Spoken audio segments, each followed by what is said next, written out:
Kathleen. By Christopher Morley. Kathleen. The Scorpions were to meet at 8 o'clock, and before that hour Kenneth Forbes had to finish the first chapter of a serial story. The Literary Society, named in accordance with the grotesque whim of Oxford undergraduates, consisted of 8 members, and it was proposed that each one should contribute a chapter. Forbes was of a fertile wit, and he had been nominated the first operator. He had been allowed the whole Christmas vacation to prepare his opening chapter, which was why on this first Sunday of term, while the rest of Merton College was at dinner in Hall, he sat at his desk desperately driving his pen across the paper. Forbes's room in Fellows' Quad was one of those that had housed Queen Henrietta Maria in 1643, and though Forbes's own tastes were nondescript, the chamber still had something of an air. The dark wood paneling might well have done honor to a royal lodger, and a motion picture producer would have coveted it as a background for Mary Pickford. It was unspoiled by pictures. 2 or 3 political maps of Europe, sketchily drawn with colored crayons, were pinned up here and there. The room was a typical Oxford apartment, dark, a little faded, but redeemed by the grate of glowing coals. Behind the chimney 2 recessed seats looked out over the college gardens. Long red curtains were drawn to shut out the winter drafts. It was the true English January, driving squalls of rain, dampness, and devastating chill. The east wind brought the booming toll from Magdalen Tower very distinctly to the ear, closely followed by the tinny chime in Fellows' Quad. It was 7:30. Forbes laid down his pen, looked quizzically at the last illegible lines slanting up the paper, and realized that he was hungry. His untasted tea and anchovy toast still stood in the fender where the scout had put them 3 hours before. He switched on the electric light over the dining table in the center of the room, and dropping on the sofa before the fire, prodded the huge lumps of soft coal into a blaze. The triangular slices of anchovy toast were cold but still very good, and he devoured them with appetite. He lit a cigarette with a sigh of content, and reflected that he had not crossed his name off Hall. Therefore he must pay 18 pence for dinner, even though he had not eaten it. Also there lay somewhat heavily on his mind the fact that at 10 the next morning he must read to his tutor an essay on Danton and Robespierre, an essay as yet unwritten. That would mean a very early rising and an uncomfortable chilly session in the college library, a dismal place in the forenoon. Never mind, first came a jolly evening with the Scorpions. The meetings were always fun, and this one, coming after the separation of a 6 weeks' vacation, promised special sport.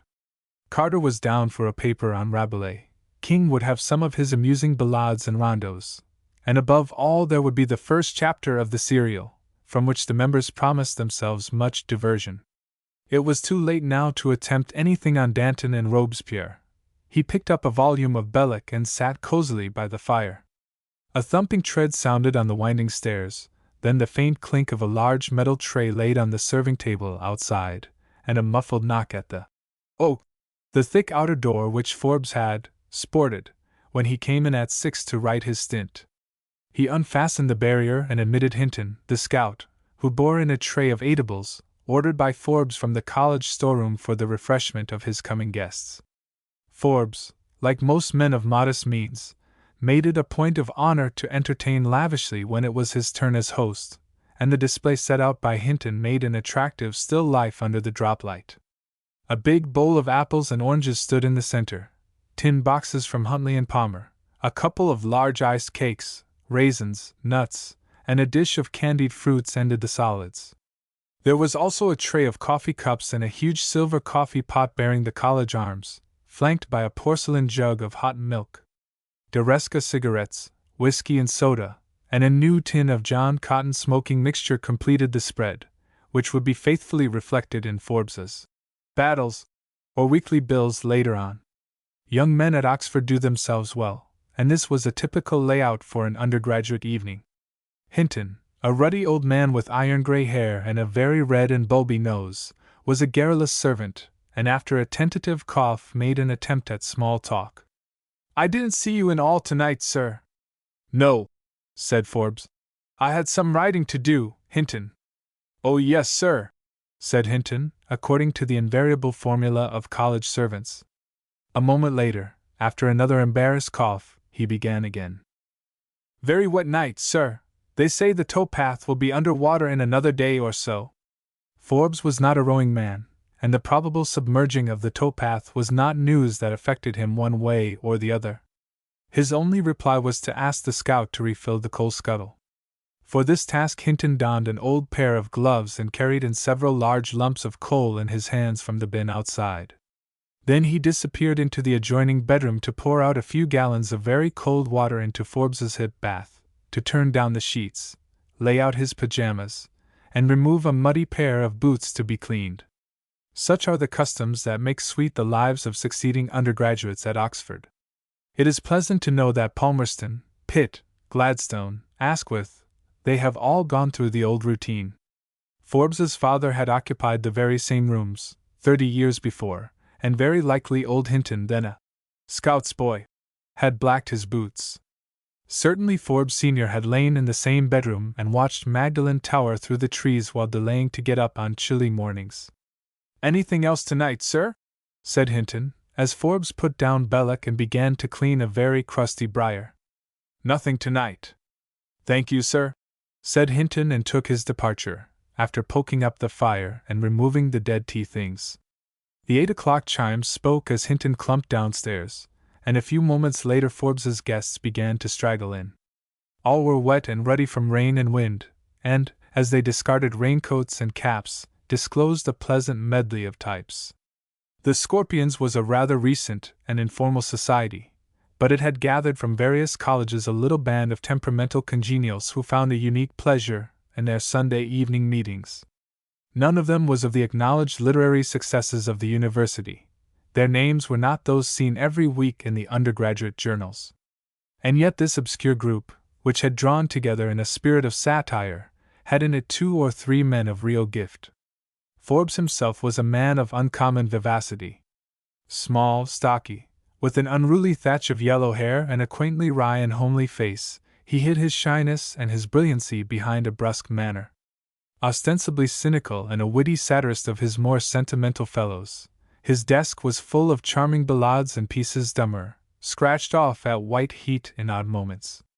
His infinite fund of full-flavoured jest had won him the nickname of Priapus. But beneath the uncouth exterior of the man, behind his careless dress and humorously assumed coarseness, lay the soul of a poet, sensitive as a girl, and devout before the whisperings of beauty. Stephen Carter and Randall King were first to arrive, and seized the ends of the fireside couch while Forbes poured their coffee. "A Clark Russell of an evening," said Carter, stretching his golfing brogues to the blaze. "Don't you love a good drenching, downpouring night?" "I do."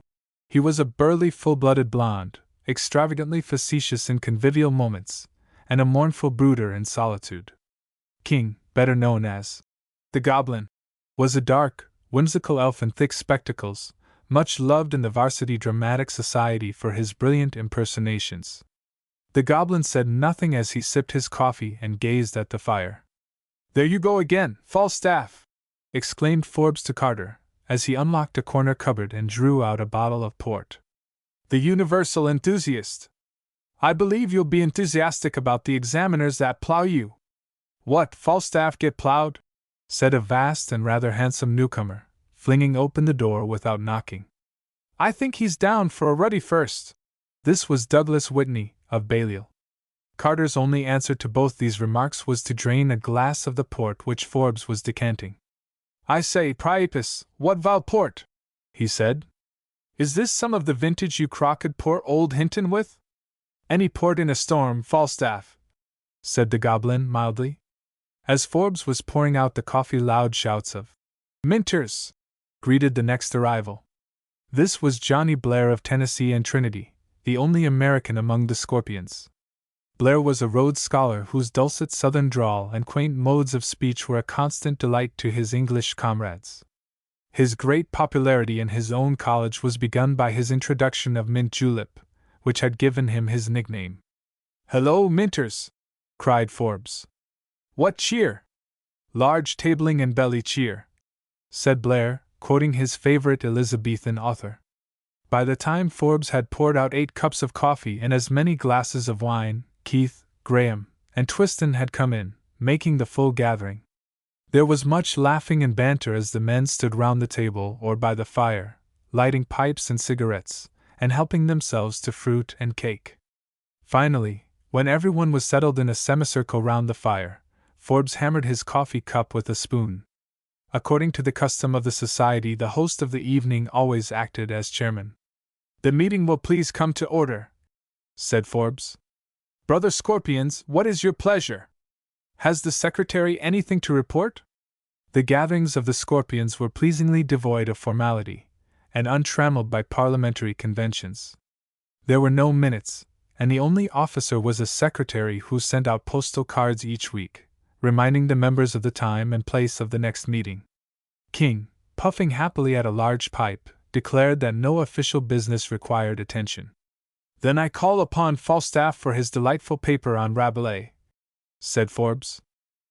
A small electric reading lamp was propped behind Carter's head, and the Scorpions disposed themselves to listen. Carter pulled an untidy manuscript from his pocket, and after an embarrassed cough, began to read.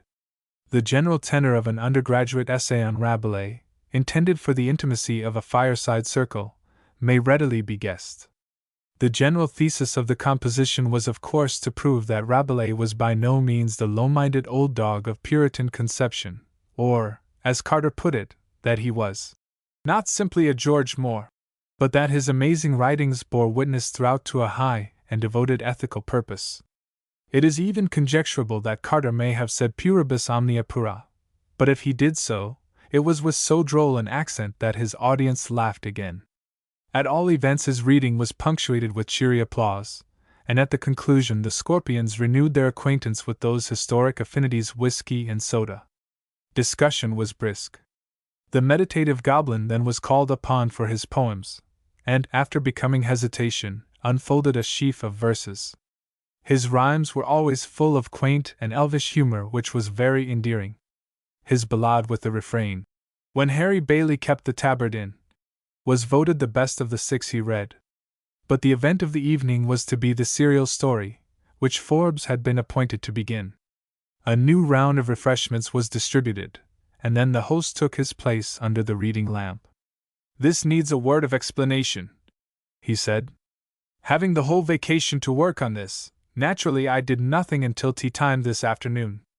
I didn't even have an idea in my head until yesterday. About 4 o'clock yesterday afternoon I was strolling down the Broad in desperation.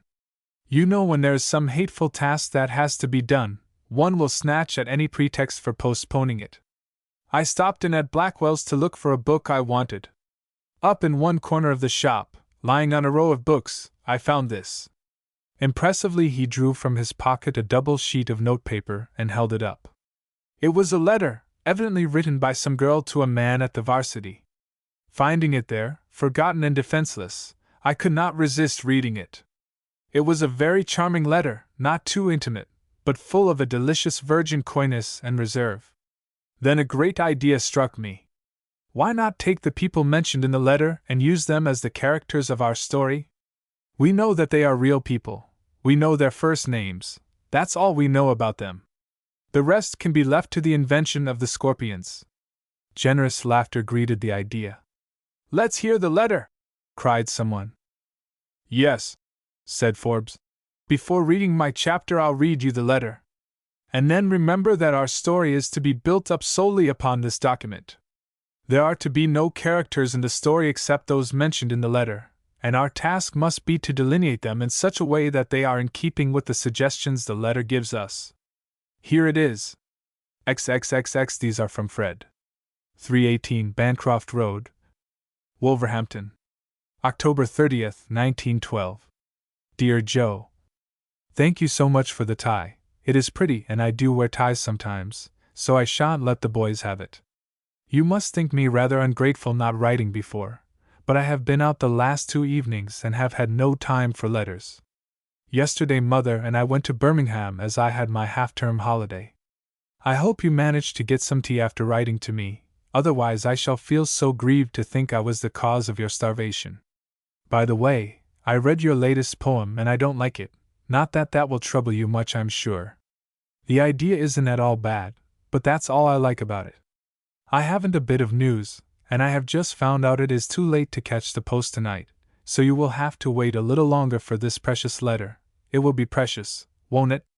Charlie has just come home from his class, so I must bring his food for him. Daddy's lumbago is better, I'm glad to say.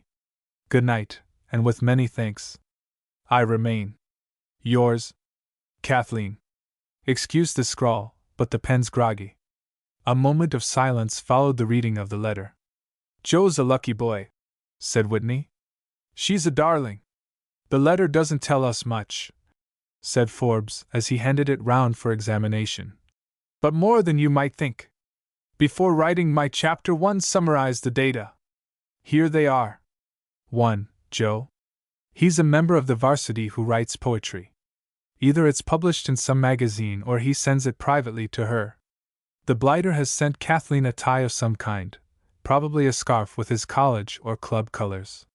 He's got as far as the plaintive stage. He tells her that he is going without his tea just to write to her.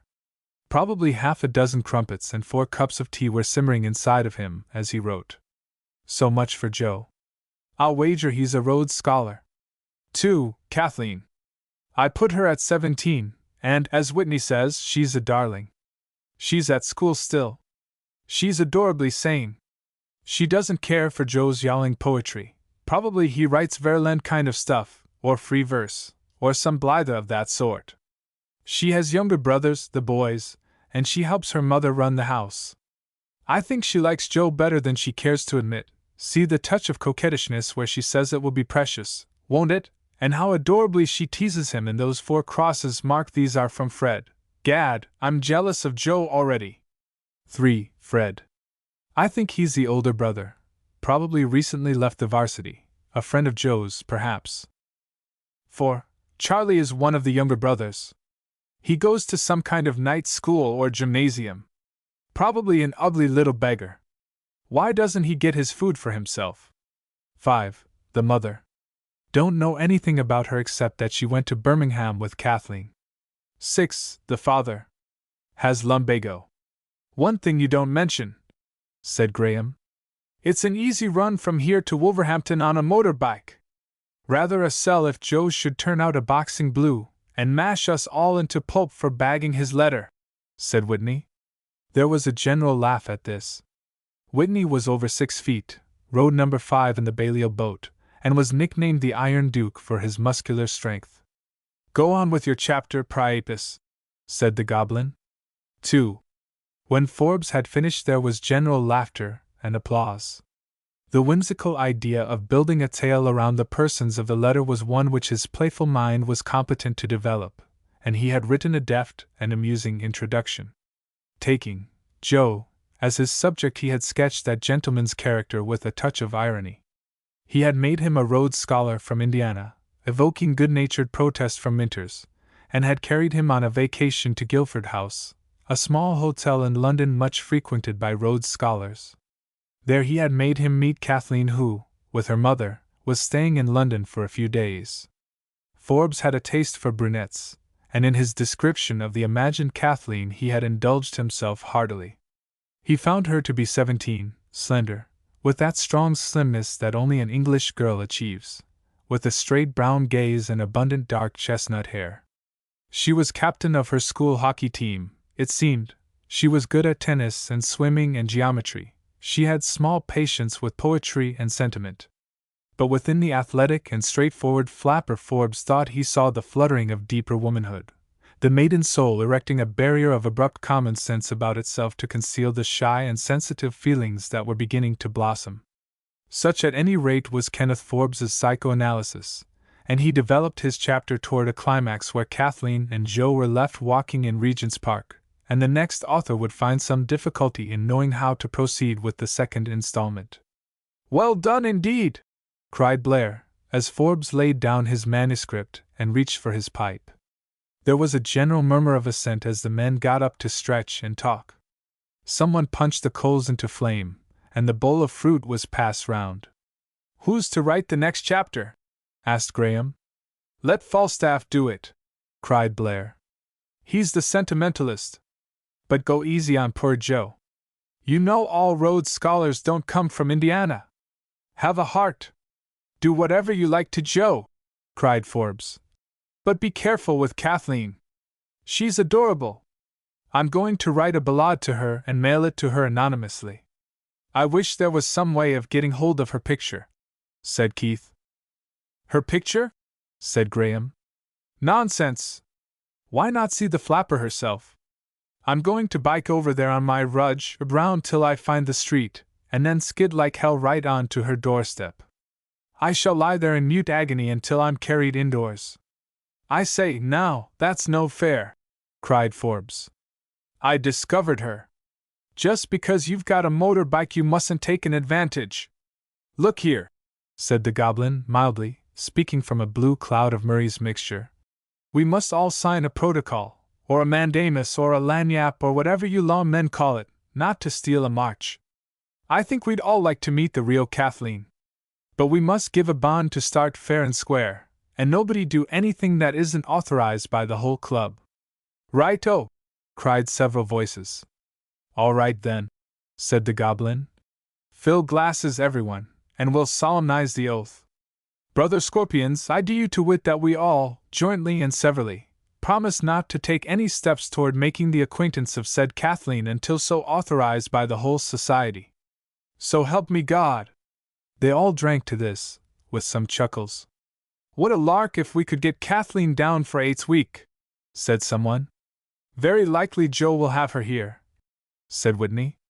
You seem to forget that he's been rowing this course for some time. They all scowled. I wonder how many members of the varsity are called Joe? Keith asked. About 300, I dare say, said Falstaff. I tell you what we might do, said Forbes. When the yarn's finished we can send it to her, explain just how the whole thing happened, and ask permission to call. She's got a sense of humor, I'll swear. Balmy, retorted Falstaff. She'd probably be frightfully fed because you bagged her letter. It's a hell of a thing to do, crib a lady's letter. It's a hell of a thing to do to leave it lying around, cried Forbes, impenitent. No quarter for Joe Baggs. Let the punishment fit the crime. Well, you chaps, I've got to sheer off, said Whitney. It's nearly 11 and I've got an essay on the stocks. Cheero priapus, I've had a ripping time. Arfa mo, cried Forbes. Who's to do the next chapter, and where do we meet next week? Falstaff, cried several voices. Why not do 2 chapters a week? Said Carter. I'll do one, and Goblin can do another. Let's meet in my rooms. This was agreed to, and after much scuffling with greatcoats and scarves the guests tramped off down the stairs and out into the rainy quad. Forbes could hear them, a minute later, thundering with their heels on the huge iron-studded college gate as they waited for the porter to let them out. The room was foul with smoke, and he opened a window over the gardens letting in a gush of chill sweet air and rain. Through the darkness he could hear many chimes, counting 11. He looked wearily at the scribbled notes, for his essay on Danton and Robespierre, then shrugged his shoulders and went to bed. 3.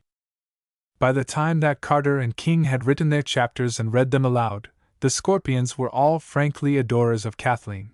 By midterm she had become an obsession. Eric Twiston and Bob Graham, doing a cornstalk, as walking on Cornmarket Street is elegantly termed, were wont to dub any really delightful girl they saw as a Kathleen sort of person. At the annual dinner of the club, which took place in a private dining room at the Clarendon Hotel, in February, Forbes was called upon to respond to the toast. The real Kathleen. His voice, tremulous with emotion and absinthe frappé, nearly failed him, but he managed to stammer a few phrases, which, thought at the time to be extemporaneous, called forth loud applause. But it was found later that he had jotted them down on the tablecloth during the soup and fish courses. Fellow Scorpers, he said. I mean you chaps, look here, I'm not much at this dispatch-box business, but I want to say that I regard Kathleen with feelings of iridescent emotion. I feel sure that she is a pronounced brunette, and that the blue flapper we all used to see at the East Ocker is nowhere. I've been playing lacrosse this term, and I give you my word that when I've been bloody well done in and had an absolute needle of funk I had only to think of Kathleen to buck me up.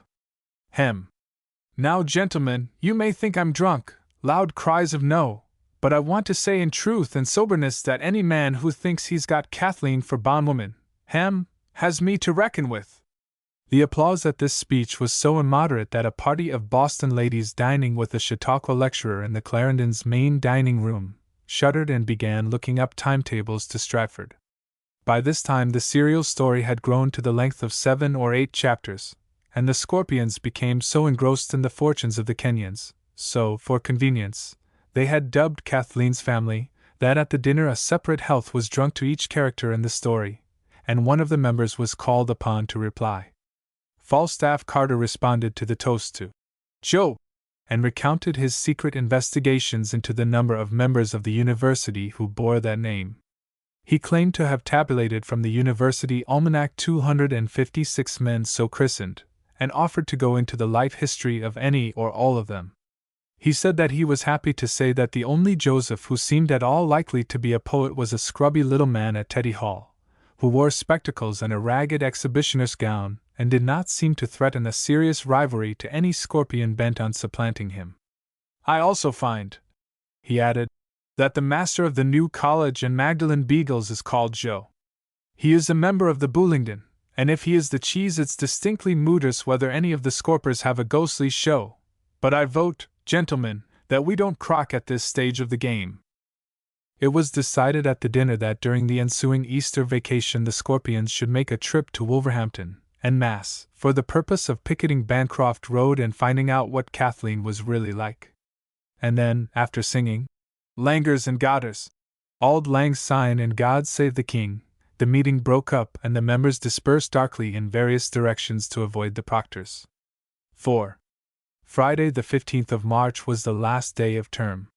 The Scorpions, busy in their various ways with the 100 details that have to be attended to before going down, were all pleasantly excited by the anticipation of their quest, which was to begin on the morrow.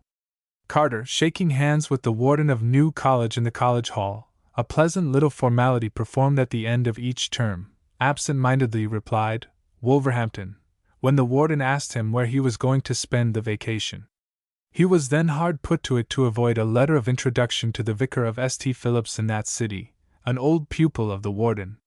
King, bicycling rapidly down the greasy Turl with an armful of books, collided vigorously with another cyclist at the corner of the High. They both sprawled on the curb, bikes interlocked. My God, sir! Cried the goblin. Why not watch where you're going? Then he saw it was Johnny Blair. Sorry, goblin, said the latter. I was thinking about Kathleen. So was I, said King, picking up his books. And in defiance of the University Statute of 1636, still unrepealed, which warns students against frequenting dicing houses, taverns, or booths where the nicotian herb is sold, they went into Headley's together to buy tobacco. After breakfast the next morning they were all in cabs on their way to the Great Western Station. It was a mild and sunny day, with puffs of spring in the air. Who can ever forget the Saturday morning at the end of term when the men go down? Long lines of hansoms spinning briskly toward the station, with bulging portmanteaus on the roof, the wide sunny sweep of the Broad with the bus trundling past Trinity gates, a knot of tall youths in the varsity uniform of grey bags and brown tweed Norfolk, smoking and talking at the Balliol Lodge, and over it all the clang of 100 chimes, the grey fingers of 1,000 spires and pinnacles, the moist blue sky of England. Ah, it is the palace of youth, or it was once. The Scorpions met on the dingy northbound platform. Graham, Keith, and Twiston had been obliged to scratch owing to other more imperative plans, but 5 members boarded the 10 o'clock train in high spirits. Forbes, Carter, King, Blair, and Whitney, they filled a third-class smoker with tobacco and jest. Now, goblin, cried Falstaff, as the train ran past the Port Meadow, and the Radcliffe Dome dropped from view. Open those sealed orders! You promised to draw up the rules of the game. King pulled a paper from his pocket. I jotted down some points, he said. This is the time to discuss them. Rules to be observed by the Scorpions on the Great Kathleen excursion. 1. The headquarters of the expedition will be the Blue Boar Inn at Wolverhampton. I've written to them to engage rooms. 2. The Kriegspiel will begin today at 2 p.m., and maneuvers will continue without intermission until someone is declared the winner, or until time is called. 3. The object of the contest is to make the acquaintance of Kathleen, to engage her in friendly conversation, to win her confidence, and to induce her to accept an invitation to Common, or 8's week. 4. Any deception, strategy, or tactics which are not calculated to give intolerable distress or embarrassment to Kathleen and her family are allowable. 5. If by noon on Tuesday no one shall have succeeded in making friends with Kathleen, the game shall be declared off. Suppose she's not at home? Said Whitney. We'll have to chance that. What time do we get there? I've ordered lunch at the Blue Boar at 1 o'clock. This train gets to Wolvers at 12:30. It was a merry ride. The story of Kathleen as they had written it was discussed pro and con. The usual protests were launched at Carter for having in his chapter lowered the theme to the level of burlesque. Praise was accorded to the Goblin for the dexterity with which he had rescued the plot. Blair's chapter had been full of American slang which had to be explained to the others. Joe, the Rhodes Scholar hero, had shown a vein of fine gold under Blair's hands. He bade fair to win the charming Kathleen, although the story had not been finished owing to the examinations which had fallen upon the Brotherhood toward the end of term. The game, begun in pure jest, had taken on something of romantic earnest. There was not one of these young men who did not see in Kathleen his own ideal of slender, bright-cheeked girlhood. And when the train pulled into Wolverhampton, they tumbled out of their smoking carriage with keen expectation. Perhaps the best way to pursue the next episodes in the quest is in the words of Johnny Blair, the Rhodes Scholar, who jotted down some notes in a journal he kept. We got to Wolverhampton 12:25, Ingersoll time. Had a jolly trip on the train, all the Scorps laying bets as to who would be first to meet Kathleen. I lay low, but did some planning. Didn't want to let these English blighters get ahead of me, especially after all the ragging Indiana Joe got in the story. Train stopped at Birmingham at noon.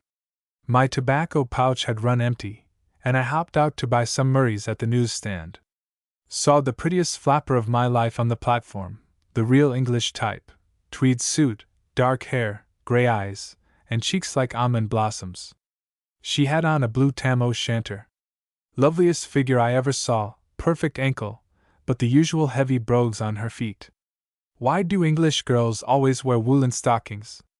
Was so taken with her I almost missed the train. She got into a third-class compartment farther up the train. The others were all bickering in the smoking carriage, so they didn't see her. I scored over the rest of the crowd when we got to Wolvers. They had all brought heavy portmanteaus, containing all their vacation baggage. My idea was, go light when chasing the Grail.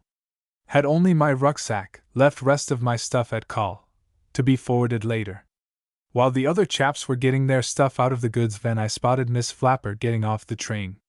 She got into a hansom. Just by dumb luck I was standing near. I heard her say to cabby, 318, Bancroft Road. Lord, was I tickled? I kept mum. Most of the fellows took cabs, on account of their luggage, but Goblin and I hoofed it. Wolverhampton seems a dingy place for Kathleen to live. Fine old church, though, and lovely market-place.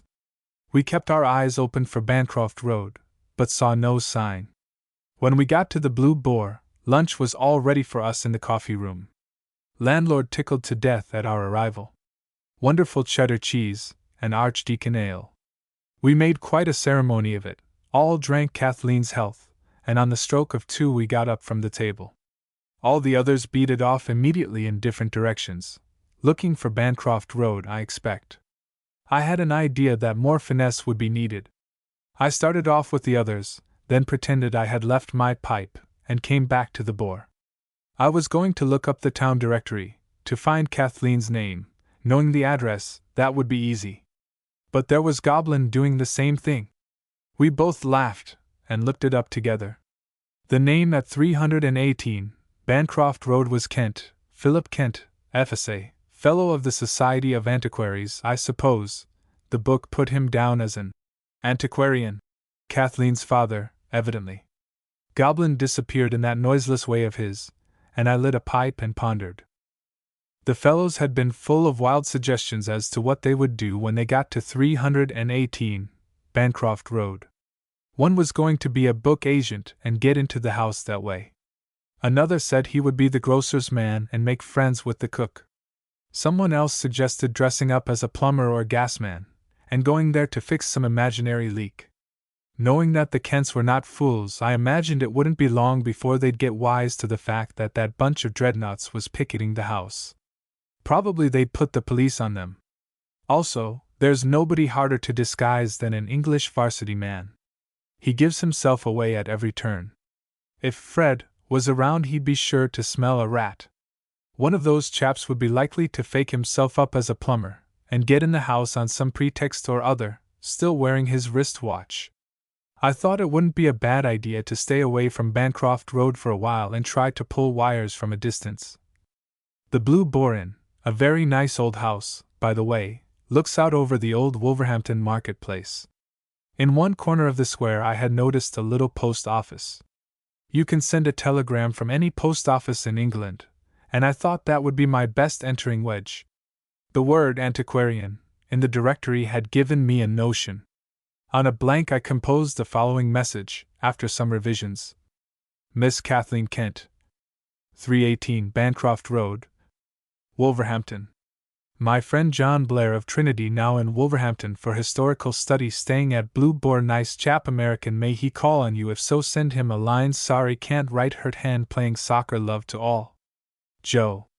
This was taking a long chance, but was the best move I could think of. I asked the lady behind the counter to mark the telegram as though it came from Oxford. She said she could not do so, but I happened to have a 5-bob piece in my pocket, and that persuaded her. I convinced her that it was a harmless joke. I didn't see that there was anything further to be done immediately. If the telegram brought no word, I should have to think up something else.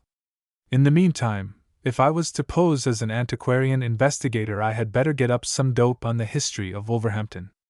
I poked about until I found a bookshop, where I bought a little pamphlet about the town, and studied a map.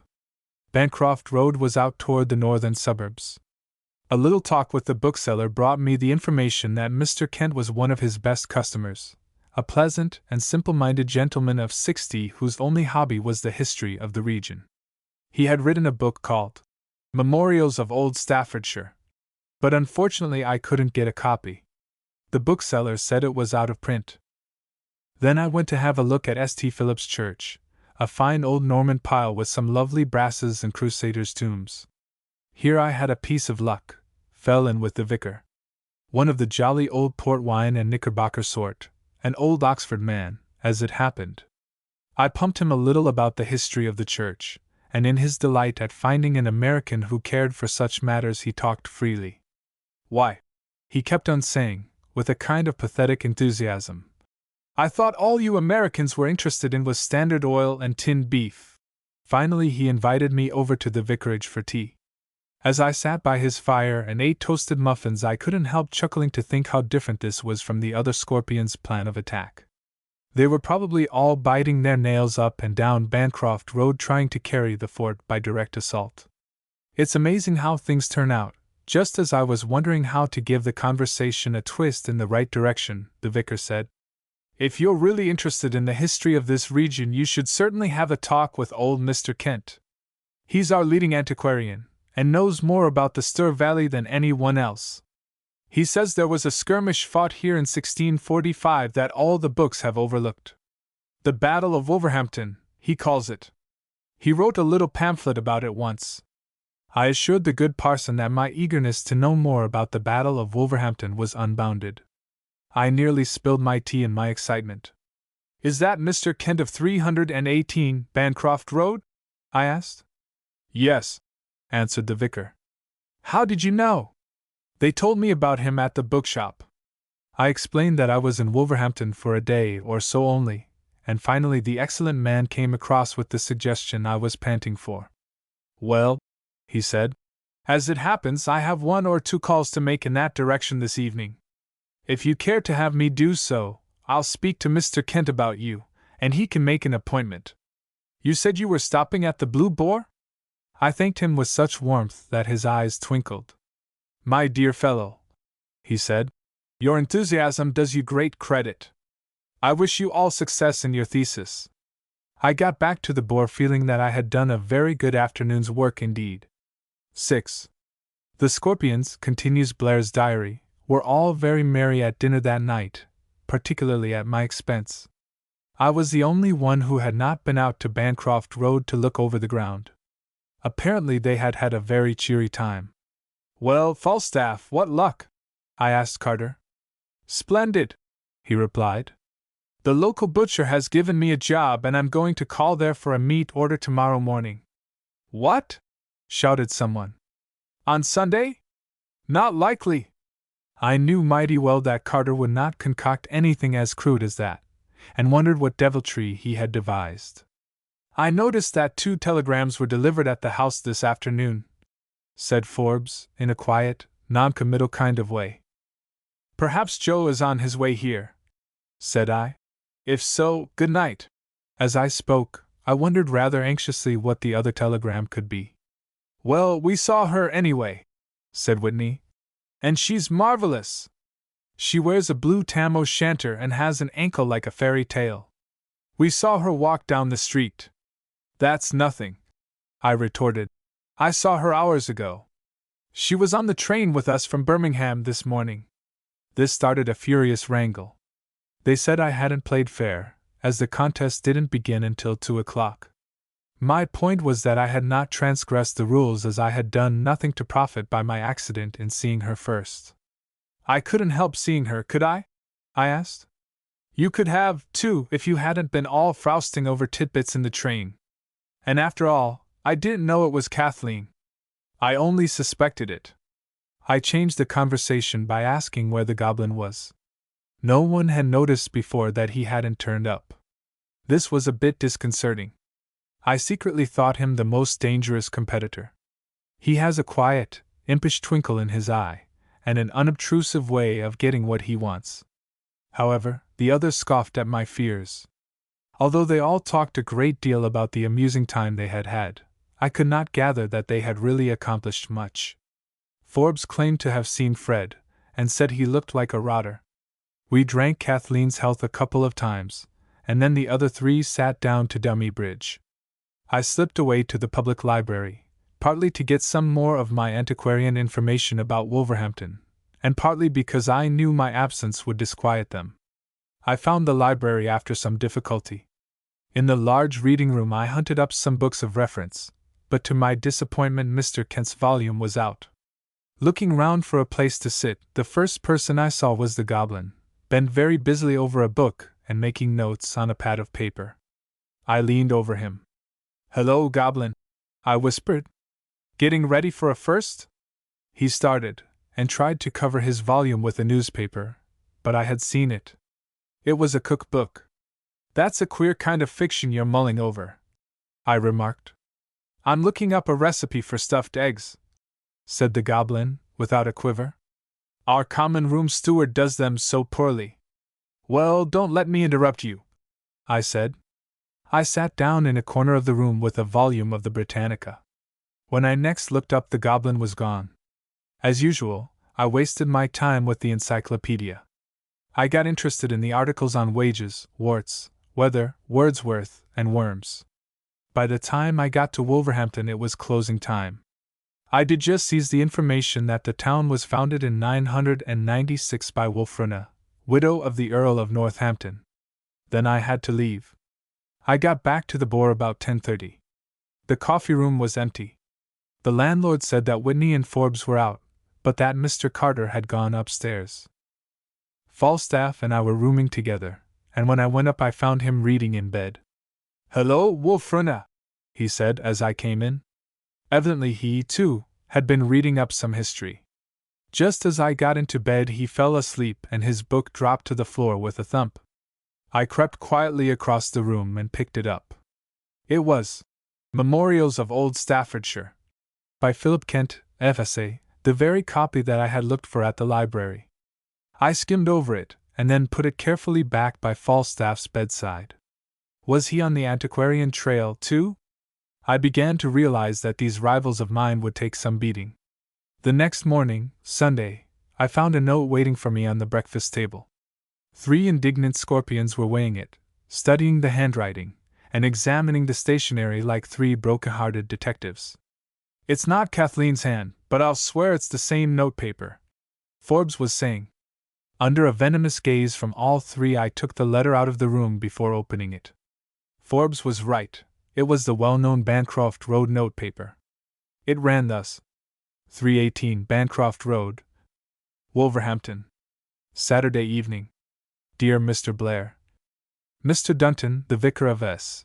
Phillips, has just told me of your visit to him. I am so glad to know that you take an antiquarian interest in this region.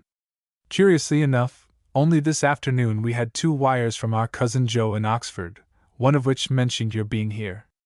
That gives us additional reason for looking forward to making your acquaintance. Mrs. Kent wants you to come to lunch with us tomorrow, at 1 o'clock. Unfortunately, I myself am laid up with rheumatism, but some of the family will be delighted to take you to see the quite surprising relics in this vicinity. Joe has probably told you all about Fred, who is really quite one of the family. The poor fellow needs exercise dreadfully. You must take him with you if you go tramping. Charlie and Oliver, my boys, are away at school. Don't attempt to reply to this, but just turn up at 1 o'clock. Sincerely yours, Philip Kent. This gave me several reasons for thought, and disregarding the appeals from the coffee room to come in and tell them all about it, I walked into the courtyard of the inn to consider. First, what was the other wire from Joe? Heavens, was he on his way from Oxford to Wolverhampton?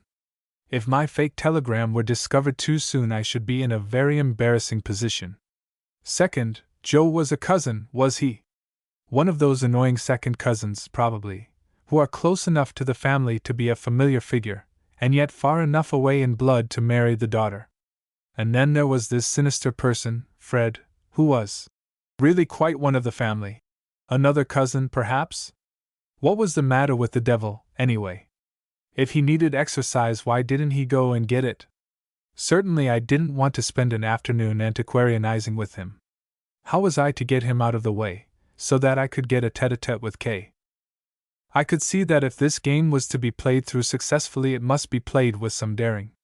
Toujours de l'audace, I thought, and let breakfast go hang. Moreover, my sudden disappearance would help to demoralize my rivals. I stuck my head into the breakfast room where Priapus was just dishing out the bacon and eggs. In that instant it struck me again that the goblin was not there. I cried, "Ye gods!" in a loud voice, and slammed the door behind me. As I ran out of the front door, I laughed at the picture of their disconcerted faces. My idea was to lure Fred away from Bancroft Road at all hazards. This could only be done by another telegram. And as it was Sunday, the railway station was the only place to send one from. It was a beautiful, clear morning, and I hurried through the streets with exultation, but also with a good deal of nervousness as to the outcome of this shameless hoaxing.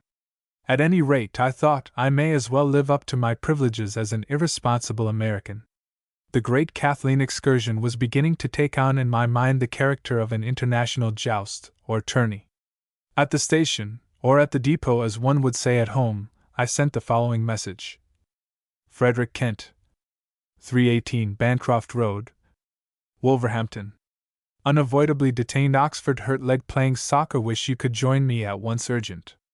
Joe. I got back to the Boar in time for a cold breakfast. None of the others was there. I ate with my antiquarian notes on Wolverhampton propped against the coffee pot. I was determined that Mr. Kent should find me as intelligent as possible. There was nothing to be done before lunchtime. I read Mr. Kent's letter over several times, and I must confess that the mention of that other wire from Joe worried me a good deal. Just how far the telegram I had just sent might conflict with the facts as known to the Kents, I could not surmise. I could only trust to luck and pray for the best. I learned from the chambermaid that the goblin had come in very late the night before, and had gone out at 6 a.m. That bothered me almost more than anything else. Finally, after hanging round the empty coffee room for a while, I got nervous, and determined to go to morning service at St. Philip's. There would be plenty of time to get out to Bancroft Road afterward, and perhaps Kathleen would be at church and I could get a distant view of her. I walked round to the church. Service had begun, but I went in and sat down at the back. During a hymn I took a good look round. To my horror I saw in a pew a few feet in front of me a young person whose robust outline seemed familiar. I looked again. It was Falstaff Carter in the get-up of a curate. Trembling with indignation, I crept out of the church. I hardly dared speculate on what low device he had planned for winning his way into the sanctum. At any rate, I thought, I am fixed for lunch. Once I get there, I guess I can gain ground as fast as any pseudo-curate. I ran over my antiquarian data another time. It was 12:30, and I was just brushing my hair for the third time, preparatory to starting for Bancroft Road, when the chambermaid came to the bedroom door. "This note was just left for you, sir." I tore it open. Bancroft Road. Sunday morning. My dear Mr. Blair, I am afraid you will think it very strange, but, owing to a sudden domestic disarrangement, will you come to supper this evening instead of to luncheon? I am exceedingly embarrassed to have to make this change, but, to be quite frank, one of our maids has been taken ill, and our luncheon today will have to be a haphazard affair.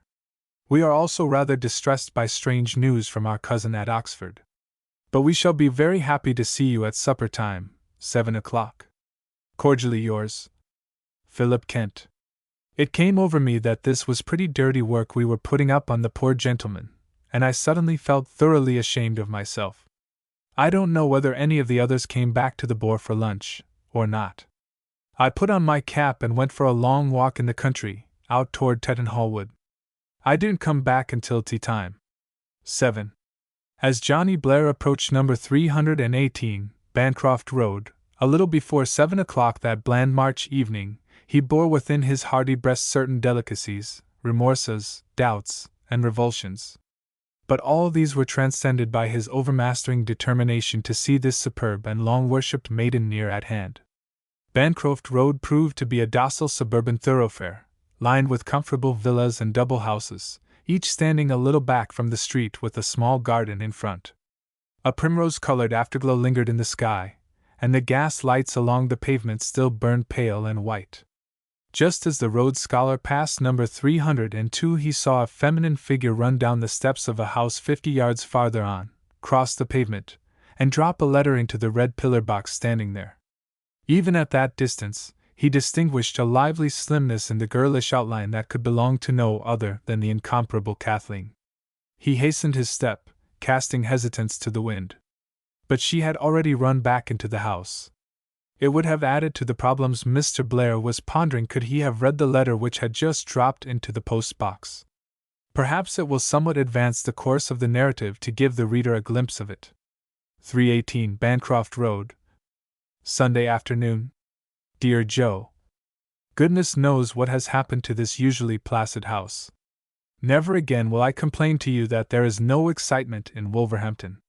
I got home from Birmingham yesterday noon, and since then everything has been perfectly absurd. I can only believe you have gone balmy. First comes your wire about Mr. Blair and your having hurt your arm playing soccer. What you can have been doing at soccer I can't conceive. I supposed it was a mistake for hockey, or else some kind of a twit. Well, I couldn't see what I could do to help a historical student, but I showed Dad the wire, and the old dear said he would write Mr. Blair a line. I had just settled down to help Mother with some sewing when along comes your second wire, addressed to her. Mother and I threw up our hands and screamed. Certainly we thought you were off your crumpet. Why on earth should you send us another cook when you know Ethel has been here for so long? I read the wire forward and backward, but it could mean nothing else. It said, have found very good cook out of place, am sending her to you, earnestly recommend give her a trial, reliable woman, but eccentric name Eliza Thick, will call Sunday morning. Well, we all had a good laugh over this, and wondered what kind of a joke you were up to. Then, after supper, to our amazement, came a third wire, not from you, this one, but to Dad, and who do you suppose from? The Bishop of Oxford, if you please. Dad was so flustered, you know how telegrams excite him. They offend all his antiquarian instincts. Well, the Bishop said, am sending my favorite curate to call on you, magnificent young fellow, excellent family, very worthy chap, will be in Wolverhampton a day or two, anxious to have him meet your family. Well, this rather flabbergasted us, but Dad took it rather as a matter of course, after the first surprise. He used to know the bishop well, in fact, he dedicated his book to him. Quite all right, my dear, Dad kept saying. I dare say the young man has some antiquarian problems to talk over. Too bad I'm so crippled with rheumatism. After supper along came Mr. Dunton, and began to talk about a charming young American who had been calling on him, and who did it prove to be but your friend Mr. Blair, who had been quite put out of our minds by the later telegrams. So Dad sat down right away and wrote a note to Mr. Blair at the Blue Boar asking him for luncheon today, and sent it up by the gardener's boy. But this morning, when I had just decided not to go to church, you'll see why in a minute, comes your perfectly mad message to Fred, about hurting your leg at soccer and all the rest of it. This convinced us that you are quite crazy. How could we send Fred all that way alone? And when did you take up soccer anyway? But we know what a mad creature you are anyway, so we simply suspected some deep-laid twit. Now I come to the queerest thing of all. Ethel went out last night, for her usual Saturday evening off, and hasn't returned. In all the years she's been with us, Mother says it's the first time such a thing ever happened. And before breakfast this morning, turns up this Eliza thick person of yours, with a note from Ethel to say that she was sick but that her friend Eliza would see us through for a day or so. Well, you surely have a queer eye for picking out domestics. Of all the figures of fun I ever imagined, she is the strangest. I don't think she's quite right in her head. I'll tell you all about her when I see you. Really, I roar with laughter every time I look at her. I haven't got time to say more. With this Eliza person in the kitchen, goodness knows what may happen. We had to send a note to Mr. Blair not to come for luncheon, the house was so upset. We heard a fearful uproar in the lower regions this afternoon, and found Eliza engaged in ejecting some kind of gas man who said he had come to see the meter, on Sunday, if you please. Everything seems quite topsy-turvy. And Mr. Blair is coming to supper in a few minutes, and that favorite curate of the bishop's, too. I think I shall have to stay down in the kitchen to see that Eliza Thick gets through with it all right. I can forgive you almost anything except her. Never, never say again that nothing happens in Bancroft Road. Yours, Kathleen. 8. A ruddy-cheeked housemaid in the correct evening uniform admitted Blair, and in the drawing-room he found Mr. Kent sitting by a shining fire. Points of light twinkled in the polished balls of the brass andirons. As soon as he entered, Blair felt the comely atmosphere of a charming and well-ordered home. Books lined the walls, a French window opened on to the lawn at the far end of the room. A large bowl of blue hyacinths, growing in a bed of pebbles, stood on the reading table. Mr. Kent was small, gray-haired, with a clear pink complexion and a guileless blue eye. Mr. Blair, he said, laying down his paper, I am very glad to meet you. A friend of Joe's is always welcome here, and particularly when he's an antiquarian. I know you'll excuse our seeming rudeness in putting you off at luncheon. Blair bowed, and made some polite reply. As a matter of fact, said Mr. Kent, my wife was embarrassed this morning by strange happenings in the domestic department. Our cook, usually very faithful, did not turn up, and sent a substitute who has caused her, well, mingled annoyance and amusement. I have not seen the woman myself. My rheumatism has kept me pretty close to the fire this damp weather, but by all accounts the creature is very extraordinary. Well, you are not interested in that, of course. It is very pleasant to meet a fellow antiquarian. How did you happen to visit Wolverhampton? We have a number of quite unusual relics in these parts, but they are not so well known as they should be. To tell the truth, sir, said Blair, it was your book, which I came across in the college library. I was particularly interested in your account of St. Philip's Church, and I made up my mind that I ought to see it. You see, we in America have so little antiquity of our own that these relics of old England are peculiarly fascinating to us. Quite so, said Mr. Kent, rubbing his hands with pleasure. Magnificent! Well, it is certainly a delight to hear you say so. After supper we will dismiss the ladies and have a good crack. There are some really startling things to be learned about Wolverhampton in Anglo-Saxon times. You know the town lay along the frontier that was much harried by the Danes, and Edward the Elder won a conspicuous victory over the invaders at Tettenhall, which is a village very near here. Yes, said Blair. I walked out there this afternoon. Did you, indeed? Well, that was a proof of your perspicacity. You may recall that in my book I referred to the battle at Tettenhall. That was in 910, was it not? Queried Blair, adroitly. Precisely. It is mentioned in the Anglo-Saxon Chronicle. Edward the Elder died in 924, didn't he? Asked the ruthless American. About that time, I think. I don't remember exactly. Upon my word, Mr. Blair, you have taken up history with true American efficiency. I do wish that our young men had the same zeal. I am happy to say, however, that I am expecting a young cleric this evening, a protégé of the Bishop of Oxford, who is, I believe, also interested in these matters. Blair's heart sank, but he had no time to ponder, for at this moment Mrs. Kent and Kathleen came in. My dear, this is Mr. Blair, Joe's friend from Oxford. We are great cronies already. My wife, Mr. Blair, and my daughter Kathleen. The young Oxonian suffered one of the most severe heart contusions known in the history of the human race. It was a positive vertigo of admiration. This was indeed the creature he had seen on the railway platform, a dazzling blend of girl and woman. The grotesque appellation, flapper, fled from his mind. Her thick, dark hair was drawn smoothly across her head and piled at the back in a heavenly coil.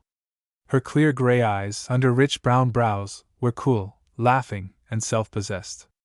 She was that most adorable of creatures, the tweenie, between girl and woman, with the magic of both and the weaknesses of either. Blair could not have said how she was dressed. He saw only the arch face, the intoxicating clearness of her skin, the steady, friendly gaze. How do you do? He said, and remembering English reticence, hesitated to put out his hand, then cursed himself for not having done so. Kathleen smiled, and murmured, How do you do? I'm very glad to see you, said Mrs. Kent. Do tell us what that crazy Joe has been up to. Did Mr. Kent tell you we've had 3 telegrams from her? Blair felt the room twirl under his feet. How one little pronoun can destroy a man! In his agony he saw Mrs. Kent and Kathleen sit down on the big couch, and painfully found his way to a chair. I beg your pardon? He stammered. I didn't just catch. The mad girl has sent us 3 telegrams, said Mrs. Kent, in which there was only one sensible thing, the reference to yourself. Her other remarks, about cooks and soccer and injured limbs, were quite over our heads. With a dull sense of pain Blair felt Kathleen's bright eyes on him. Yes, Mr. Blair, is she ragging us? Or have the girls at Maggie Hall taken up soccer? Said a clear voice, every syllable of which seemed so precious and girlish and quaintly English that he could have clapped his hands. He blessed her for the clue. Maggie Hall! In other words, Lady Margaret Hall, one of the women's colleges at Oxford. So Joe was, in American parlance, a co-ed. Why, I believe they have been playing a little, he said desperately. I think something was said about having his, her, arm, hurt in a rough game. Her leg, too, said Mr. Kent. In my time, young girls didn't send telegrams about their legs. In fact, they didn't send telegrams at all. Well, we are quite nonplussed, said Mrs. Kent. Kathleen says Joe must have had a rush of humor to the head. She wired for us to send Fred down to her. Of course she has sent wires to Fred before, as a joke, but she must have known we couldn't send him so far alone. I suppose Joe has told you all about Fred? He's quite one of the family. Yes, said the distracted Oxonian. He must be a fine fellow. I'm very anxious to meet him. There was a ring at the front door bell, and in a kind of stupor Blair realized that something, he hardly knew what, was about to happen. The Reverend Mr. Carter, announced the maid. Blair had a keen desire to scream, but he kept his eyes firmly on the rug until he had mastered himself. In the general movement that followed, he had presence of mind enough to seize a chair next to Kathleen. He saw Falstaff's burly figure enter, habited as the conventional black beadle of the church, and in the sharpened state of his wits noticed that the unpracticed curate had put on his clerical collar the wrong way round. He rejoiced in Carter's look of dismay on finding his fellow Scorpion already on the battlefield. "Mr. Carter," said Mr. Kent, "this is Mr. Blair, of Trinity." The two shook hands gravely. Blair determined to make use of his hard-won information to set Carter astray. "I know Mr. Carter by reputation," he said. "I have heard Joe speak of him in terms of great admiration." The curate looked worried, but tried to play safe. "Oh, yes, Joe," he said. "Splendid chap." Blair made haste to get back to the chair he coveted. He had no idea what mad schemes might lurk beneath Carter's Episcopalian frock, and was determined to gain any headway he could. "It seems funny your coming to Wolverhampton," said Kathleen. "So few varsity men ever get here. But it's certainly a blessing for Dad. He'll talk antiquities with you as long as you like." "Are you interested in the subject?" asked Blair. "I'm afraid not." She laughed. "It's too bad Dad is so laid up with his lumbago. He'd love to walk you out to Tettenhall and Boscobel, to see his burial mounds." "How very interesting," said Blair. "A kind of private family cemetery?" "Oh dear no," declared Kathleen in amazement. "Antiquities, you know, where the Danes buried themselves." Of course, of course. How I wish I could see them." "Are you fond of walking?" "Yes, when it isn't too muddy. It's been too wet lately to go out with Fred. He loves a good long walk, but he's getting old and his rheumatism bothers him. I dare say he may have inherited that from your father?" "It's very common among Scotties," said Kathleen. "Oh, is your family Scotch?"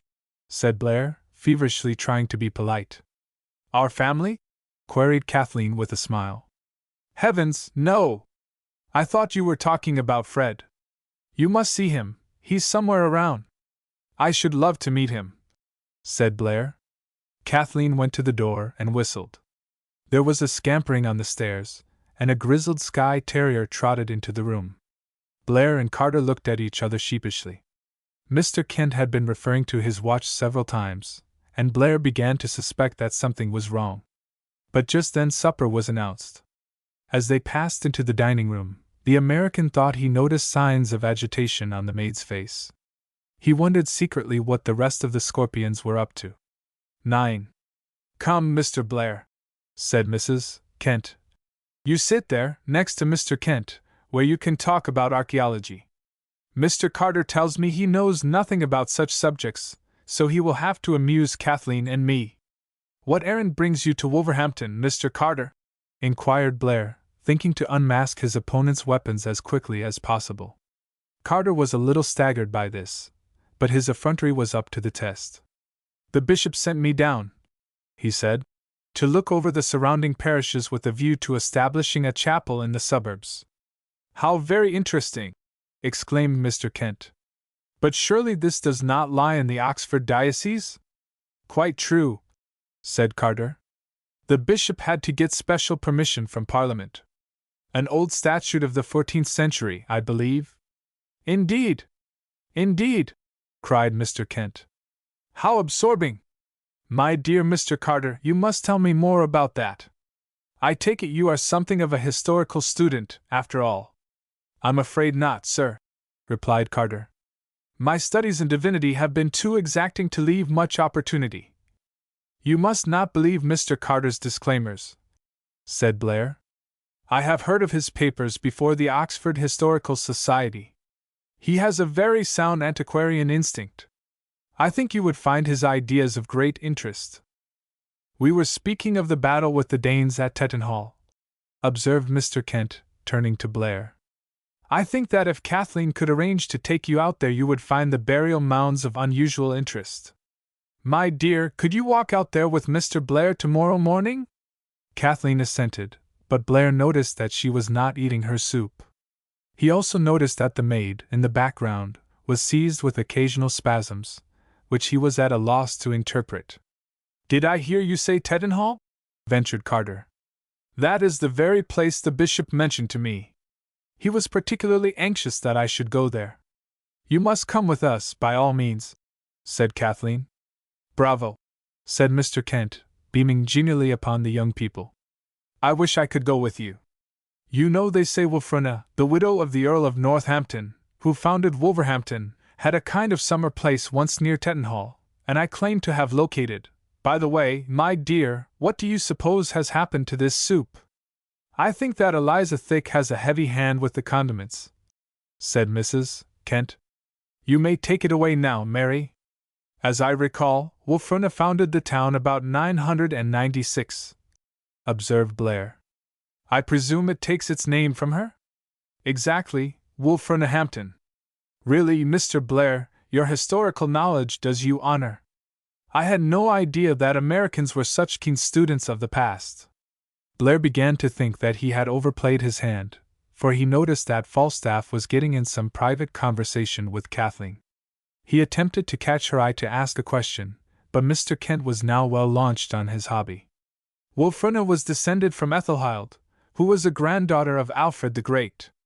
You recall that the Etheling Ethelwold, the son of Alfred's brother Ethelred, took sides with the Danes.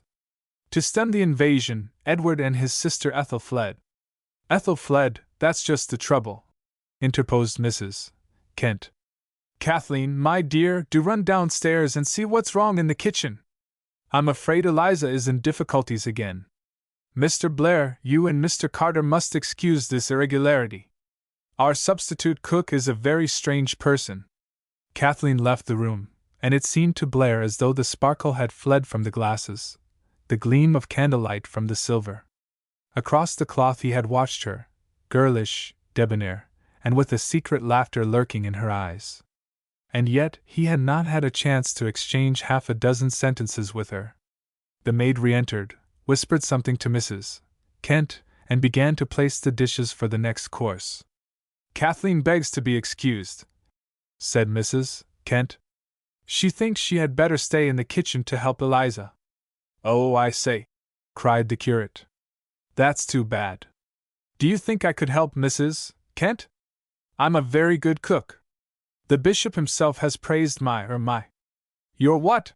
asked Blair. My ham and eggs, retorted the cleric. Perhaps you will let me wash the dishes, suggested Blair. I should be only too happy to assist. I feel very embarrassed at having intruded upon you at so inconvenient a time. I should not dream of such a thing, said Mrs. Kent. I believe that Eliza is perfectly capable, but as Joe said, she is eccentric. I am quite accustomed to washing dishes, said Carter. In fact, the bishop always used to ask me to do it for him. Dear me, remarked Mr. Kent. Surely the bishop has plenty of servants to help in such matters.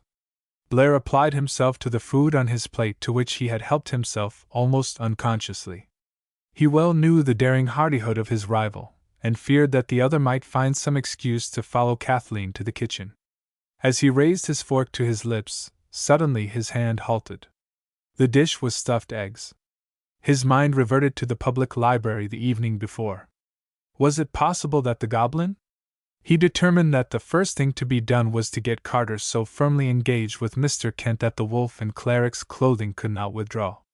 Then perhaps he himself could frame some excuse for seeing what was going on downstairs. Mr. Kent, he said, you should draw out Mr. Carter concerning his views on amending the liturgy of the established church. He has some very advanced ideas on that subject which have attracted much attention at Oxford. One of his interesting suggestions is that radical churchmen should wear the clerical collar back side foremost, as a kind of symbol of their inverted opinions. The wretched Carter's hand flew to his neck, and he glared across the table in a very unecclesiastical manner. Really, said Mr. Kent, that is most interesting. I had noticed his modification of the customary dress. In what other ways, Mr. Carter, would you amend the ritual? The unfortunate curate was caught. Well, that is, the bishop and I both think that the service is too long, he faltered. I am in favor of omitting the sermon. Hear, hear, cried Mr. Kent. It is most refreshing to hear a high churchman make such a confession. And what else do you propose? Why, it has always seemed to me that the 39 articles might, well, be somewhat condensed. Bravo indeed, though I fear the bishop would balk at that, said his host. The maid, appearing in the dining room again, whispered to Mrs. Kent. Philip, said the latter, that gas man is here again, and says he must see the meter. He claims that there is a dangerous leak which should be fixed at once. Perhaps I had better go down to the cellar with him. Your rheumatism. My dear Mrs. Kent, cried the curate, seeing his chance. Do nothing of the sort. It is the privilege of my cloth to take precedence when there is danger of any kind. If any one should be overcome by fumes, the consolations of the church may be needed. And without waiting for another word, he leaped up and ran from the room. Blair fidgeted in his chair, seeing himself outwitted, but there was nothing he could do. Pray go on with your supper, Mr. Blair, urged Kent. You must overlook anything that seems strange this evening. Everything seems to be widdershins. Perhaps because it is St. Patrick's Day. I do believe that woman in the kitchen is at the bottom of it all. These stuffed eggs are positively uneatable. If I were not crippled with this lumbago, I would go down and fire her out of the house. Let me do it for you, cried Blair, half rising from his seat. Nonsense! I'm not going to sacrifice our good talk on antiquities so easily. I want very much to tell you about the Battle of Wolverhampton. The town was strongly loyalist in the Great Rebellion. In fact, in 1645 it was the headquarters of Prince Rupert, while Charles I is said to have stopped at the Blue Boar for a drink. At this moment came a ring at the front door, and Mr. Kent stopped to listen. They heard a male voice mumbling to the maid, who then came to her mistress to report. There's a policeman out here, ma'am, to see Mr. Kent. A policeman? Queried the antiquarian. What next, I wonder? Well, supper is suspended, send him in. And to Blair's dismay, the gigantic form of Whitney, the Iron Duke, crossed the threshold, in the correct uniform of the Wolverhampton police force. If Blair was dismayed, the counterfeit policeman was no less disgusted to see his fellow scorpions sitting at the dinner table, but they gazed at each other without any sign of recognition. Begging your pardon for interrupting, sir, but the chief sent me around for a word with you. There's been a gang o' sneak thieves operating round 'ere, sir, and some of them has been getting admittance to oozes by passing themselves off as gas inspectors, sir. Mrs. Kent screamed. I had a notion that one o' these birds is along Bancroft Road tonight, sir, and I wanted to warn you. Don't let the maid admit any tradesmen or agents from the gas company unless they has the proper badges, sir. Heavens, Philip! Cried Mrs. Kent. That dreadful man is downstairs now. Eliza threw him out once this afternoon, but he's here again. He may have murdered Mr. Carter by this time. Oh, Inspector, do hurry down at once and see what's happened. There's a defenseless high church curate in the cellar with him. Mary, show the way downstairs. Blair poured out a glass of water for Mrs. Kent. Don't you think I had better go down too? He asked. Oh, please don't go, begged Mrs. Kent faintly. Stay here, in case he should escape upstairs. I believe we shall all be murdered in our beds. Come, come, said Mr. Kent. We mustn't let all this spoil Mr. Blair's supper. Have another glass of wine.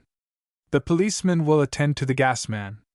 We don't often get a chance to talk to a genuine antiquarian. I think, Mr. Blair, that you will be greatly interested in the architectural restoration of our parish church. It exemplifies the worst excesses of the mid-Victorian period. The church itself is one of the finest examples of the cruciform type.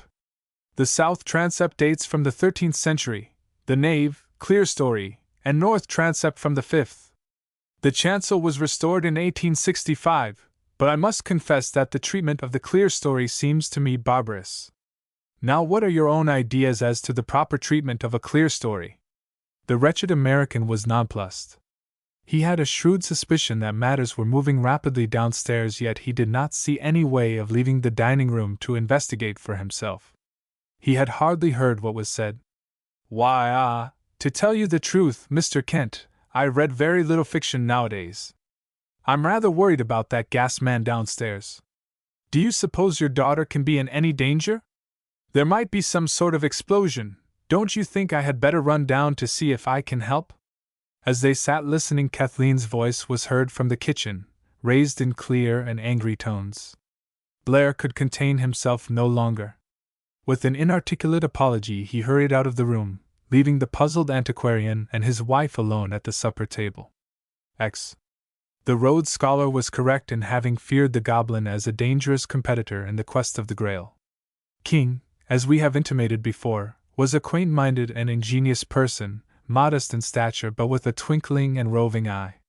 He was one of the leading spirits of the Ouds, known in full as the Oxford University Dramatic Society, and his ability to portray females of the lower classes had been the delight of more than one Shakespearean rendering. No one who saw him as Juliet's nurse in a certain private theatrical performance in the hall of New College can recall the occasion without chuckles. When the goblin left the Blue Boar on Saturday afternoon, he also made his way out to Bancroft Road, but instead of patrolling the main street in the vague hope of catching a glimpse of Kathleen, as did Falstaff, Priapus, and the Iron Duke, he hunted out the hinder regions of the district.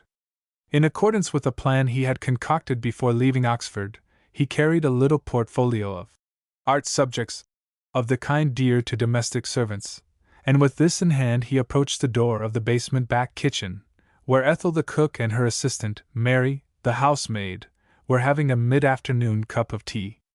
The windings of the humbler lanes of service, behind the Bancroft Road houses, were the proper causeway for tradesmen, and it was easy for him to reach the back garden gate unseen by those in front. He knocked respectfully at the kitchen door, and Mary came to answer. "Good day, miss," said the supposed peddler. "I have some very pretty pictures there which I wish you would let me show you."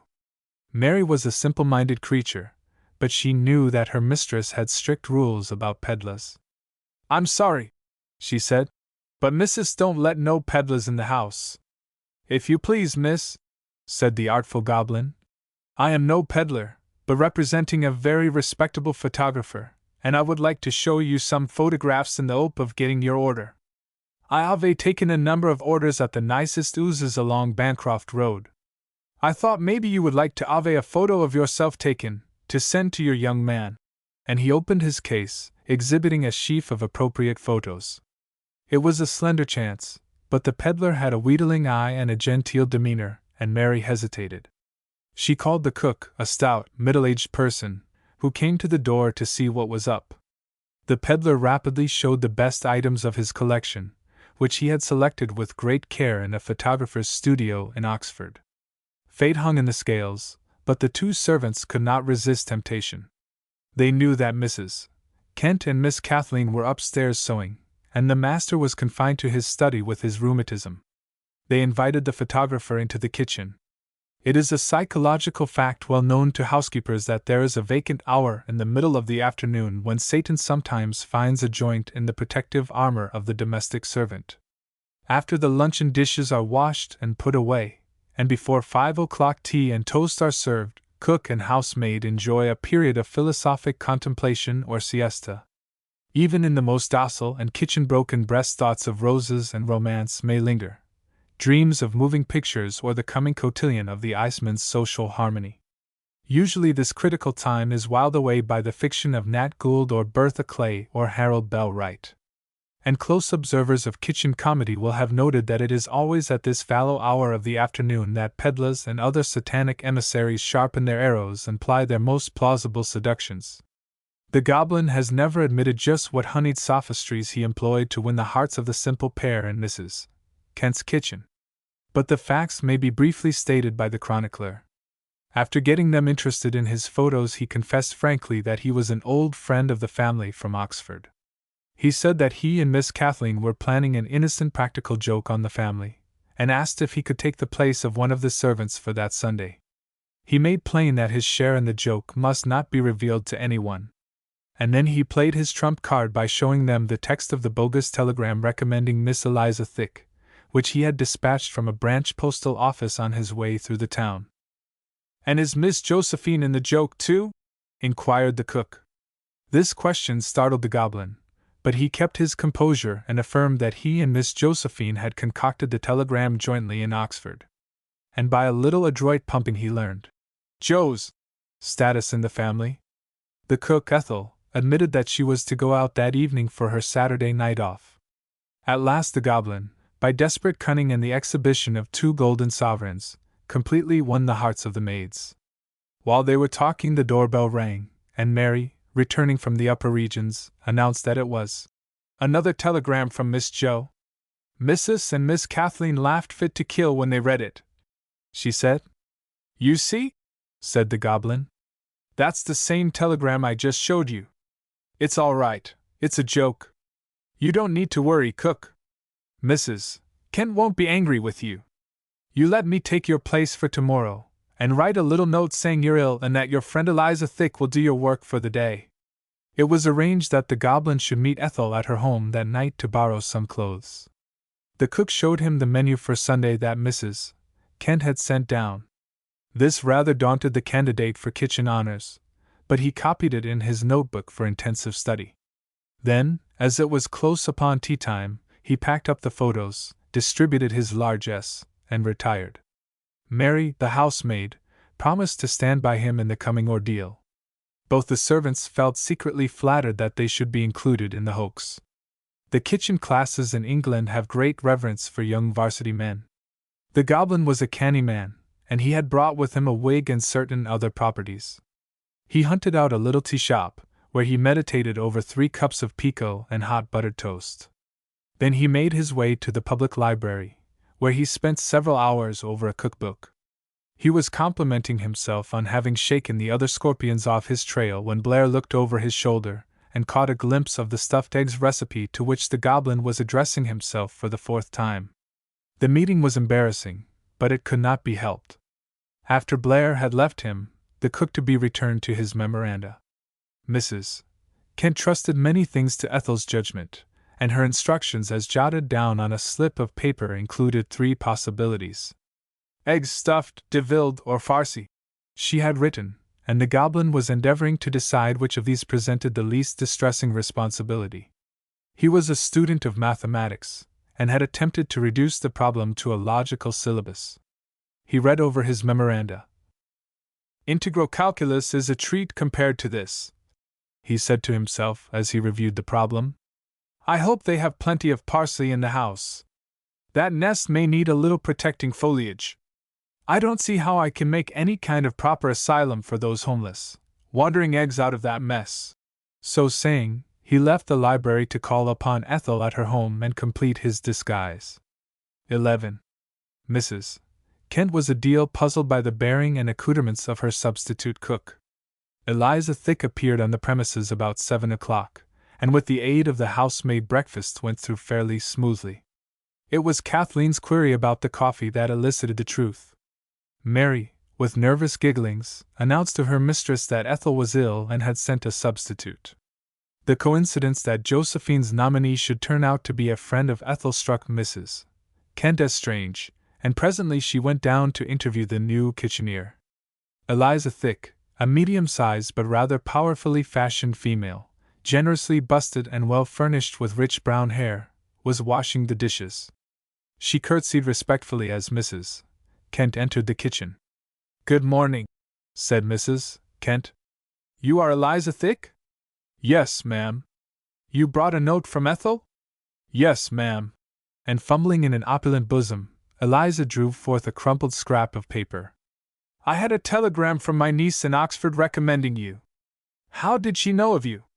"I worked at Lady Margaret Hall, ma'am, where the young lady is studying dot." "Why did you leave your place there?"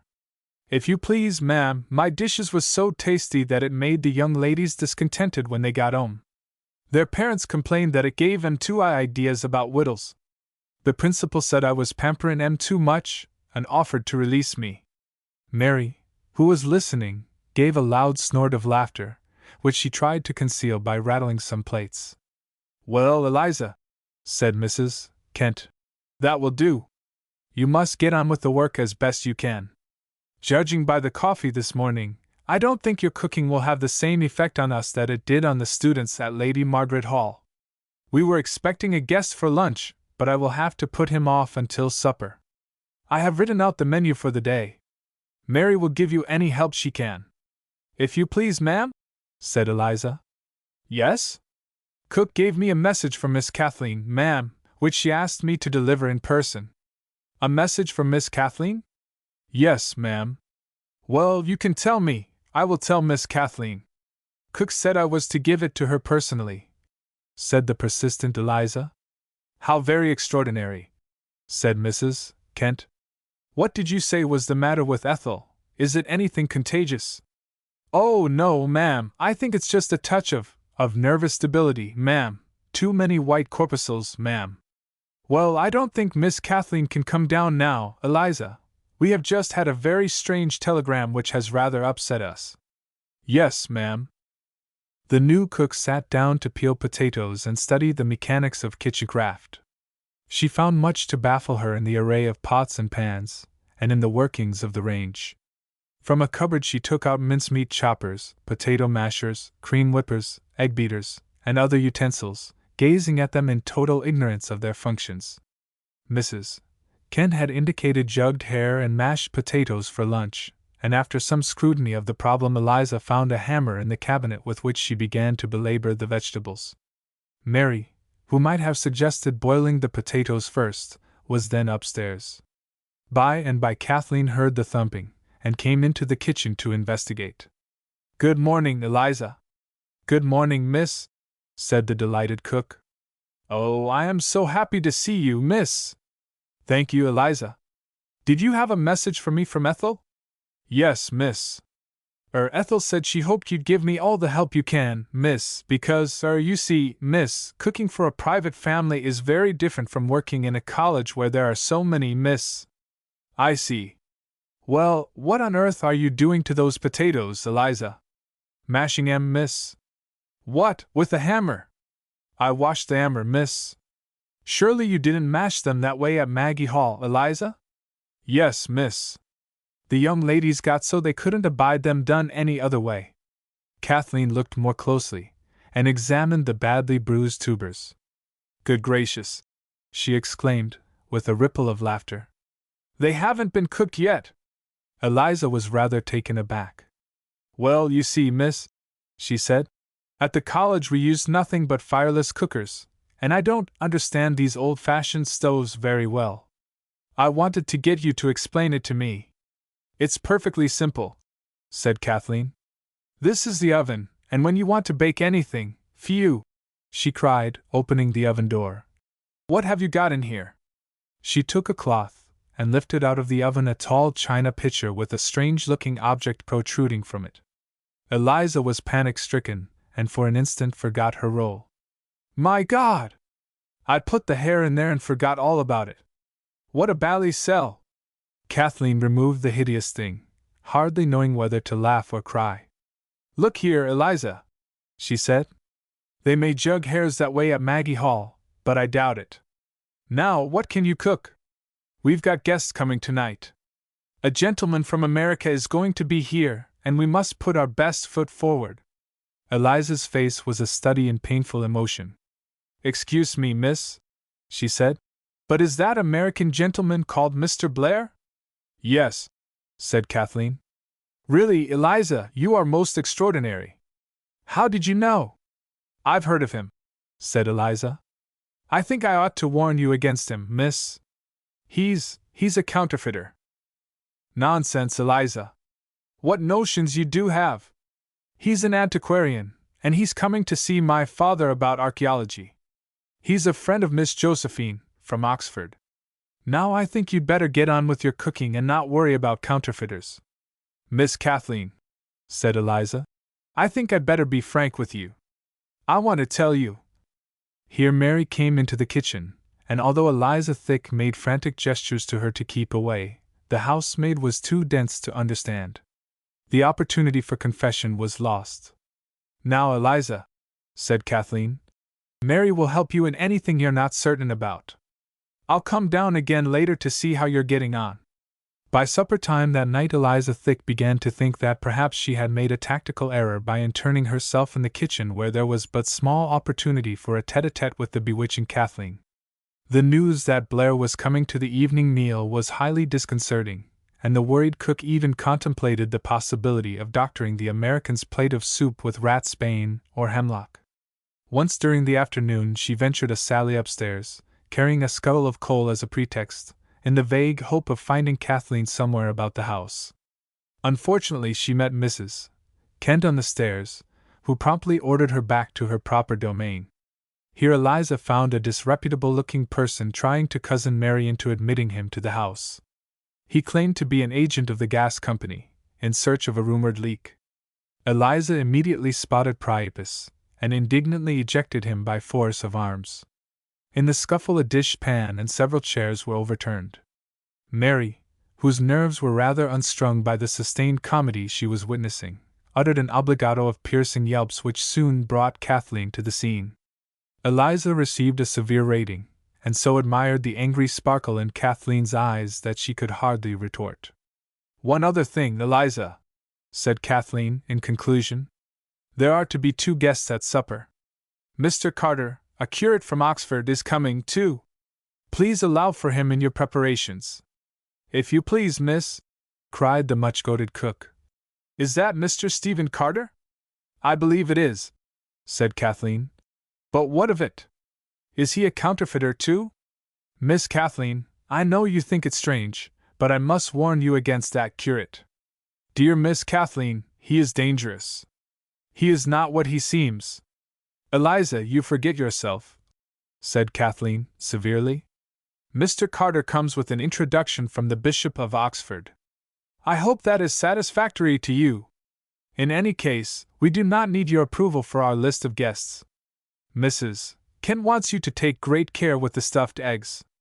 Those mashed potatoes made her quite ill." "Please, miss, I'm dreadful worried about those eggs. The book says to make a nest for 'em, and truly I don't know how to go about it. The young ladies at college never ate their eggs in nests, miss. And when I gets nervous I can't do myself justice, miss. I never can remember which is the yolks and which is the whites, miss." "Now, that will do, Eliza," said Kathleen. "You are a very eccentric creature, but I don't think you are as stupid as all that. What do you want? Do you expect me to come down here and oversee all your preparations?" "Oh, if you only would, miss, it would be so gratifying." Kathleen laughed, a girlish bubbling of pure mirth, which was dreadful torment to the jealous masquerader. She departed, leaving the cook a prey to savage resolve. "Well," thought Eliza, "if the supper is bad enough I guess she'll just have to come down and help me. Thank goodness Blair and Carter are both coming. They'll cut each other's throats, and perhaps the stuffed eggs will win after all. As for that gas man, he won't get into this house unless it's over my dead body." 12. It was a feverish and excited Eliza that Kathleen found in the kitchen when she tripped downstairs after the soup course. On a large platter the cook had built a kind of untidy thicket of parsley and chopped celery, eked out with lettuce leaves. Ambushed in this were lurking a number of very pallid and bluish-looking eggs, with a nondescript stuffing bulging out of them. "I forgot to measure the yolks, miss," wailed Eliza. "That's why the stuffing don't fit. Shall I throw a dash of rum on board to stiffen 'em up?" In spite of her vexation, Kathleen could not help laughing. "No, no," she said. "We'll tidy up the nest a bit and send them upstairs." "That's grand," said Eliza, watching Kathleen's quick fingers. "'Tis a beautiful comely hand you have, miss, one that it's a pleasure to admire." "Now, Eliza," said Kathleen, "you must not shout up the dumbwaiter so. I distinctly heard you cry out this plate's for the parson, as you send up one of the dishes of soup." "If you please, miss," said Eliza. "That was because it was the plate I spilled a spoonful of pepper into, and I thought it had better go to the cloth than anywhere else. Miss Kathleen, I have something very urgent to say to you before them 2 counterfeiters upstairs commit any affidavits or sworn statements." "You dish out the eggs, Eliza," said Kathleen, "and I'll send them up the dumbwaiter. Quick, now! And where's your dessert? Is it ready?" "All doing finely, miss," answered Eliza, But as she opened the oven door, her assurance collapsed. She drew out a cottage pudding, blackened and burnt to carbon. "A great success," said the bogus cook, but holding it on the other side of her apron so that Kathleen could not see. "Here, I'll just shoot it up the shaft myself before it gets cold." She hurried into the pantry, whisked it into the dumbwaiter before Kathleen could catch a glimpse, and sent it flying aloft. "That smelt a little burnt, cook," said Kathleen. "Just a wee bit crisp on one side, miss."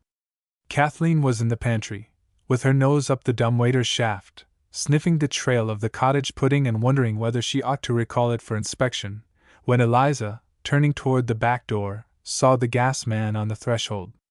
The cook's mind moved rapidly in this emergency.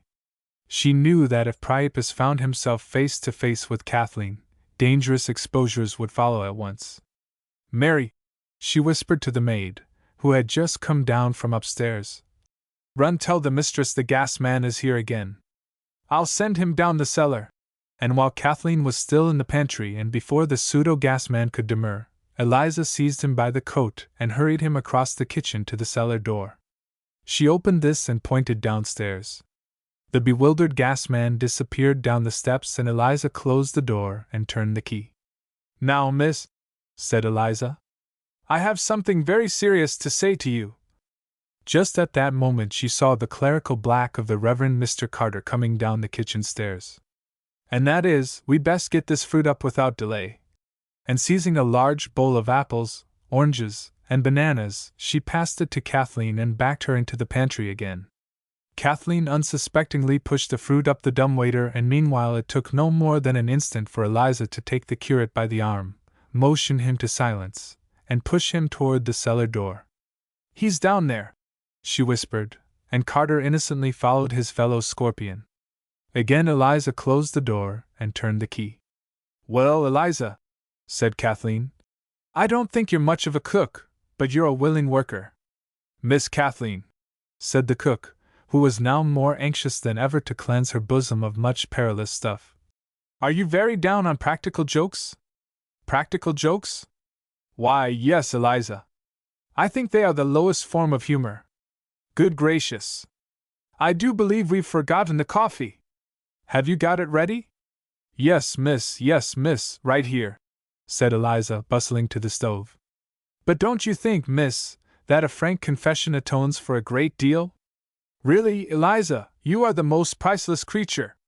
I don't wonder Joe was taken with you." "Hush! There's the front door bell. What do you suppose that is?" They both listened, Kathleen at the dumbwaiter's shaft and Eliza at the kitchen door. Eliza started to say something, but Kathleen waved her to be quiet.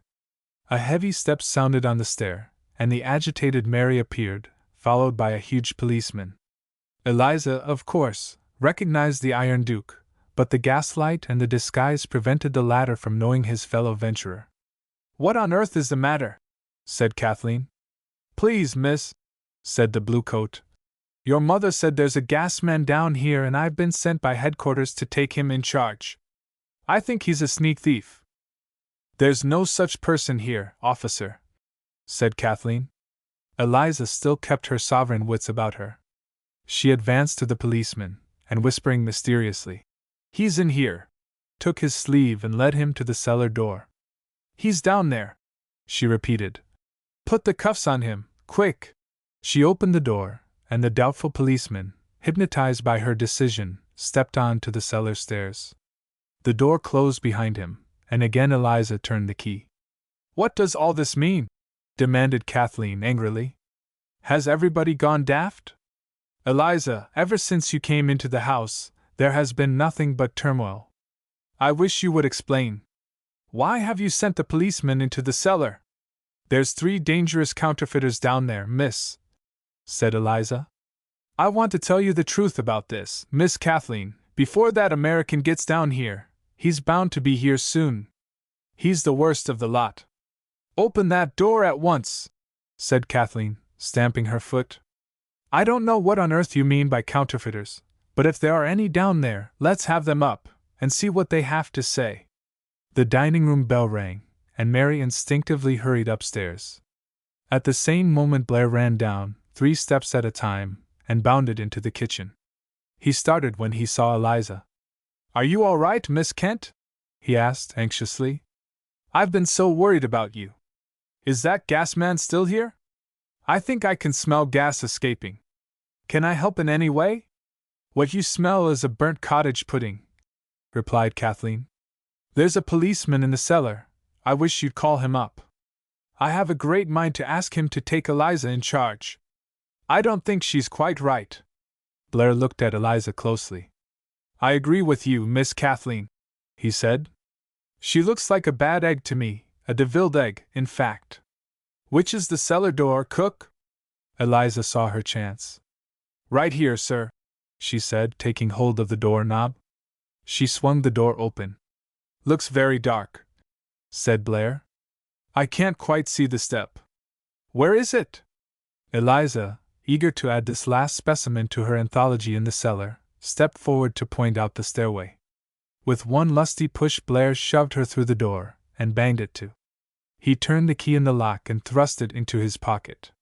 "Miss Kent," he said, "I'm afraid you must think us all crazy. If you will only let me have 5 minutes uninterrupted talk with you, I can explain these absurd misadventures.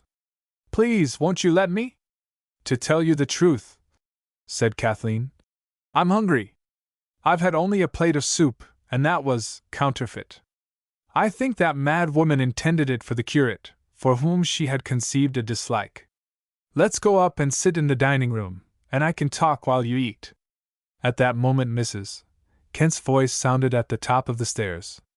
"Kathleen, dear, is everything all right?" "Yes, Mother," called Kathleen in the same silvery soprano that set Blair's heart dancing. "Your father wants Mr. Blair to come up to the drawing room and talk to him. He wants to tell him about the Battle of Wolverhampton." 13. Blair, nervously playing with a key, stood by the fire in the drawing room. Mrs. Kent had excused herself and gone upstairs. In the dining room, across the hall, he could see Kathleen gleaning over the supper table while the maid cleared away the dishes. In spite of his peevishness, he smiled to see her pick up one of the stuffed eggs on a fork, taste it, and lay it down with a grimace. At the other end of the drawing room Mr. Kent, leaning on his cane, was rummaging among some books. "Here we are," said the antiquarian, hobbling back with several heavy tomes. "Here is Clarendon's history. Now I want to read you what he has to say about that incident in 1645, then I will read you my manuscript notes, to show you how they fill up the gaps. Kathleen!" "Yes, Dad," answered Kathleen, coming into the room. "Will you get me my glasses, dear?" "Yes, indeed." And she ran across the room to fetch them from the bookcase where he had left them. She seated herself on the arm of her father's chair. She was a charming and graceful figure, swinging the slender ankle that the Scorpions afterward described with imaginative fervor as a psalm, a fairy tale, and an aurora borealis. They none of them ever agreed as to the dress she wore that evening, but Eliza Thick, who was perhaps the most observant, declared that it looked like a chintz curtain. I think it must have had small sprigs of flowers printed on it. Her eyes, exclaimed the broken-hearted gasman, were like a twilight with only 2 stars. Perhaps he meant a street with 2 lamps lighted. "Oh, I'm so glad you're going to read your notes to Mr. Blair," she said mischievously. "They are so fascinating, and there's such a jolly lot of them." "Perhaps Mr. Kent's eyes are tired?" said Blair hastily. "Not a bit, not a bit," said Mr. Kent. "I don't often get such a good listener. By the way, what happened to that nice young curate? I hope the gas man didn't injure him?" Kathleen looked at Blair with dancing eyes. "He had to go," declared Blair. "He was awfully sorry. He asked me to make his apologies." "Perhaps the bishop sent for him suddenly," said Kathleen. "Well," resumed Mr. Kent, "I shall begin with the Battle of Naseby. After that memorable struggle, a portion of the Royalist forces—" The front door bell trilled briskly. "Oh, dear me!" sighed poor Mr. Kent, looking up from his papers. "The fates are against us, Mr. Blair." The Scotch terrier had been lying by the fire, caressed by the toe of Kathleen's slipper, as she sat on the arm of her father's chair. Suddenly he jumped up, wagging his tail, and barked with evident glee. A tall, dark-eyed girl, a little older than Kathleen, pushed the hall curtains aside and darted into the room. "Joe, you darling!" cried Kathleen.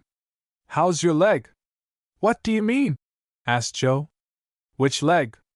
What's wrong with it?" "Well, Joe, my dear, this is a jolly surprise," said Mr. Kent, laying aside his books. "We heard you were laid up. Some misunderstanding somewhere.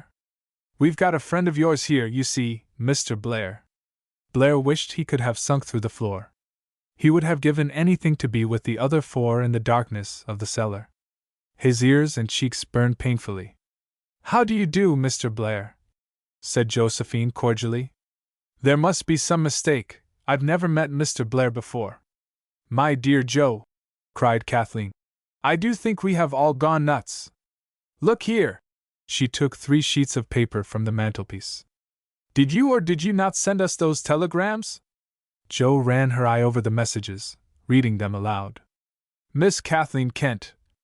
My friend Blair of Trinity now in Wolverhampton for historical study staying at Blue Boar nice chap American."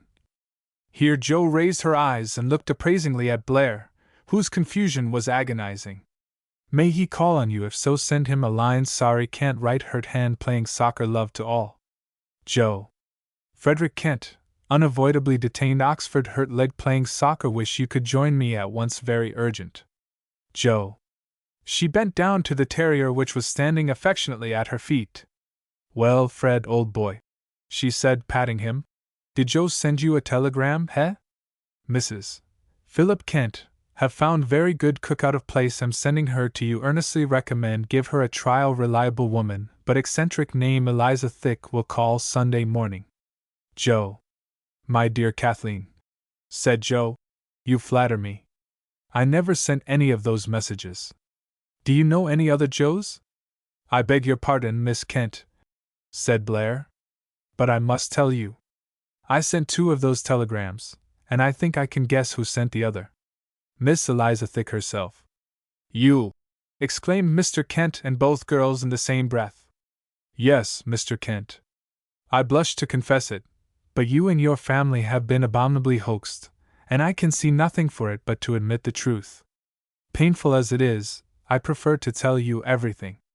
The 2 girls settled themselves on the couch and Mr. Kent, bewildered, sat upright in his chair. The dog, satisfied that everything was serene, jumped on the divan and lay down between Joe and Kathleen. The unhappy Blair stood awkwardly on the hearth rug.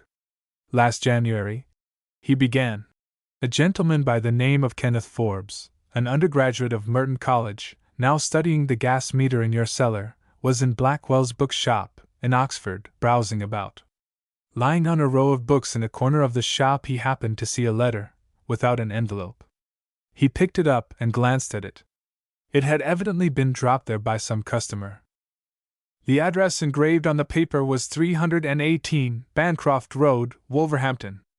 It was dated last October and the letter began, "Dear Joe, thank you so much for the tie. It is pretty and I do wear ties sometimes, so I shan't let the boys have it." In the upper left-hand corner were 4 crosses, and the words "These are from Fred." The letter was signed Kathleen. The 2 girls looked at each other. "It so happened," continued Blair, "that the man who found the letter had promised to write, the very next day, the first chapter of a serial story for a little literary club to which he belonged. At the time when he found this letter lying about the bookshop he was racking his brain for a theme for his opening chapter. A great idea struck him. He put the letter in his pocket and hurried back to his room. His idea was to build up a story around the characters of the letter. He had no idea whom it came from or to whom it was addressed. The thought of making these unknown persons of the letter the figures of the story appealed to him, and with an eager pen he set down the first chapter, with Kathleen as heroine and Joe as hero. A faint line of color crept up Kathleen's girlish cheek. This idea, which suggested itself to Forbes when he found the letter in the bookshop, was taken up enthusiastically by the group of undergraduates composing the little club. The fabrication of the story was the chief amusement of the term. It would be unfair to me and to the other men not to say frankly that the whim was not taken up in any malicious or underhand spirit. Given the idea as it first came to the man in the bookshop, the rest flowed naturally out of it, urged by high spirits. I must tell you honestly that the characters of that letter became very real to us. We speculated endlessly on their personalities, tastes, and ages. We all became frantic admirers of the lady who had signed the letter, and considered ourselves jealous rivals of the man Joe, to whom, as we supposed, it had been written. And when the end of term came, the 5 members who had entered most completely into the spirit of the game agreed to come to Wolverhampton for the express purpose of attempting to make the acquaintance of the Kathleen who had so engaged their fancy. Really, I think this is dreadfully silly, said Kathleen, coloring. Joe, are we characters in a serial, or are we real persons? This confession is very painful for me, Mr. Kent, said Blair, because things don't seem to have turned out at all as we thought, and I'm afraid we have abused your hospitality barbarously. I can only beg that you will forgive this wild prank, which was actuated by the most innocent motives. Then do I understand, asked Mr. Kent, that your interest in Wolverhampton history was merely simulated, for the purpose of making the acquaintance of my daughter? You make me very much ashamed, sir, but that is the truth. Mr. Kent rose to his feet, leaning on his cane. Well, well, he said, I have no wish to seem crabbed. I'm sorry to lose so excellent a listener. I thought it was too good to be true. But when one has a daughter, one must expect her to grow up and become the heroine of serial stories. I trust that that story is not to be published. I can ask that, at least. Our intention, said Blair, was to give the manuscript to Miss Kent as a token of our united admiration. Well, said Mr. Kent, make my apologies to the other conspirators. I take it that that dreadful Eliza Thick was one of them. I hope our cook will be back tomorrow. Upon my word, those stuffed eggs were indescribable. Joe, my dear, suppose you let me take you up to see your aunt. I expect these people will want to recriminate each other a little, and reach some sort of misunderstanding. Joe and Mr. Kent left the room, but a moment later Mr. Kent reappeared at the door. Mr. Blair, he said, please don't think me lacking in sportsmanship. I was young once myself. I just wanted to say that I think you all staged it remarkably well. Give Mr. Carter my compliments on that telegram from the bishop. Good heavens! Exclaimed Blair, as Mr. Kent vanished behind the curtains. I forgot. Those fellows are still down in the cellar. He held out the key. I must let them out. Wait a minute, said Kathleen. I have no desire to see that Eliza Thick again, nor that odious curate, not even the enterprising gasman. For the space of 15 thoughts or so there was silence. Kathleen sat at one end of the big couch, the firelight shimmering round her in a softening glow. Blair stood painfully at the other side of the hearth. Miss Kathleen, he said, I want to beg you, on behalf of the other fellows, not to be too severe with them. I guess I'm the worst offender, with my bogus telegrams and my deliberate deception of your father. But I ought to explain that we all came here with a definite intention in mind. The man who was first able to engage you in friendly conversation and get you to accept an invitation to come to Oxford for 8's week was to be the winner of the competition. I've already accepted an invitation for 8's week, she said after a pause. He uttered a dejected silence that was a classic of its kind, a marvel of accurate registration. Kathleen looked up at him for the first time since his confession of the hoax. Their eyes met. Is it Carter? He asked woefully. I've promised to go and stay with Joe at Maggie Hall. Look here, he said. I expect to row in the Trinity boat. Will you and your mother and Miss Joe watch the racing from our barge one afternoon anyway?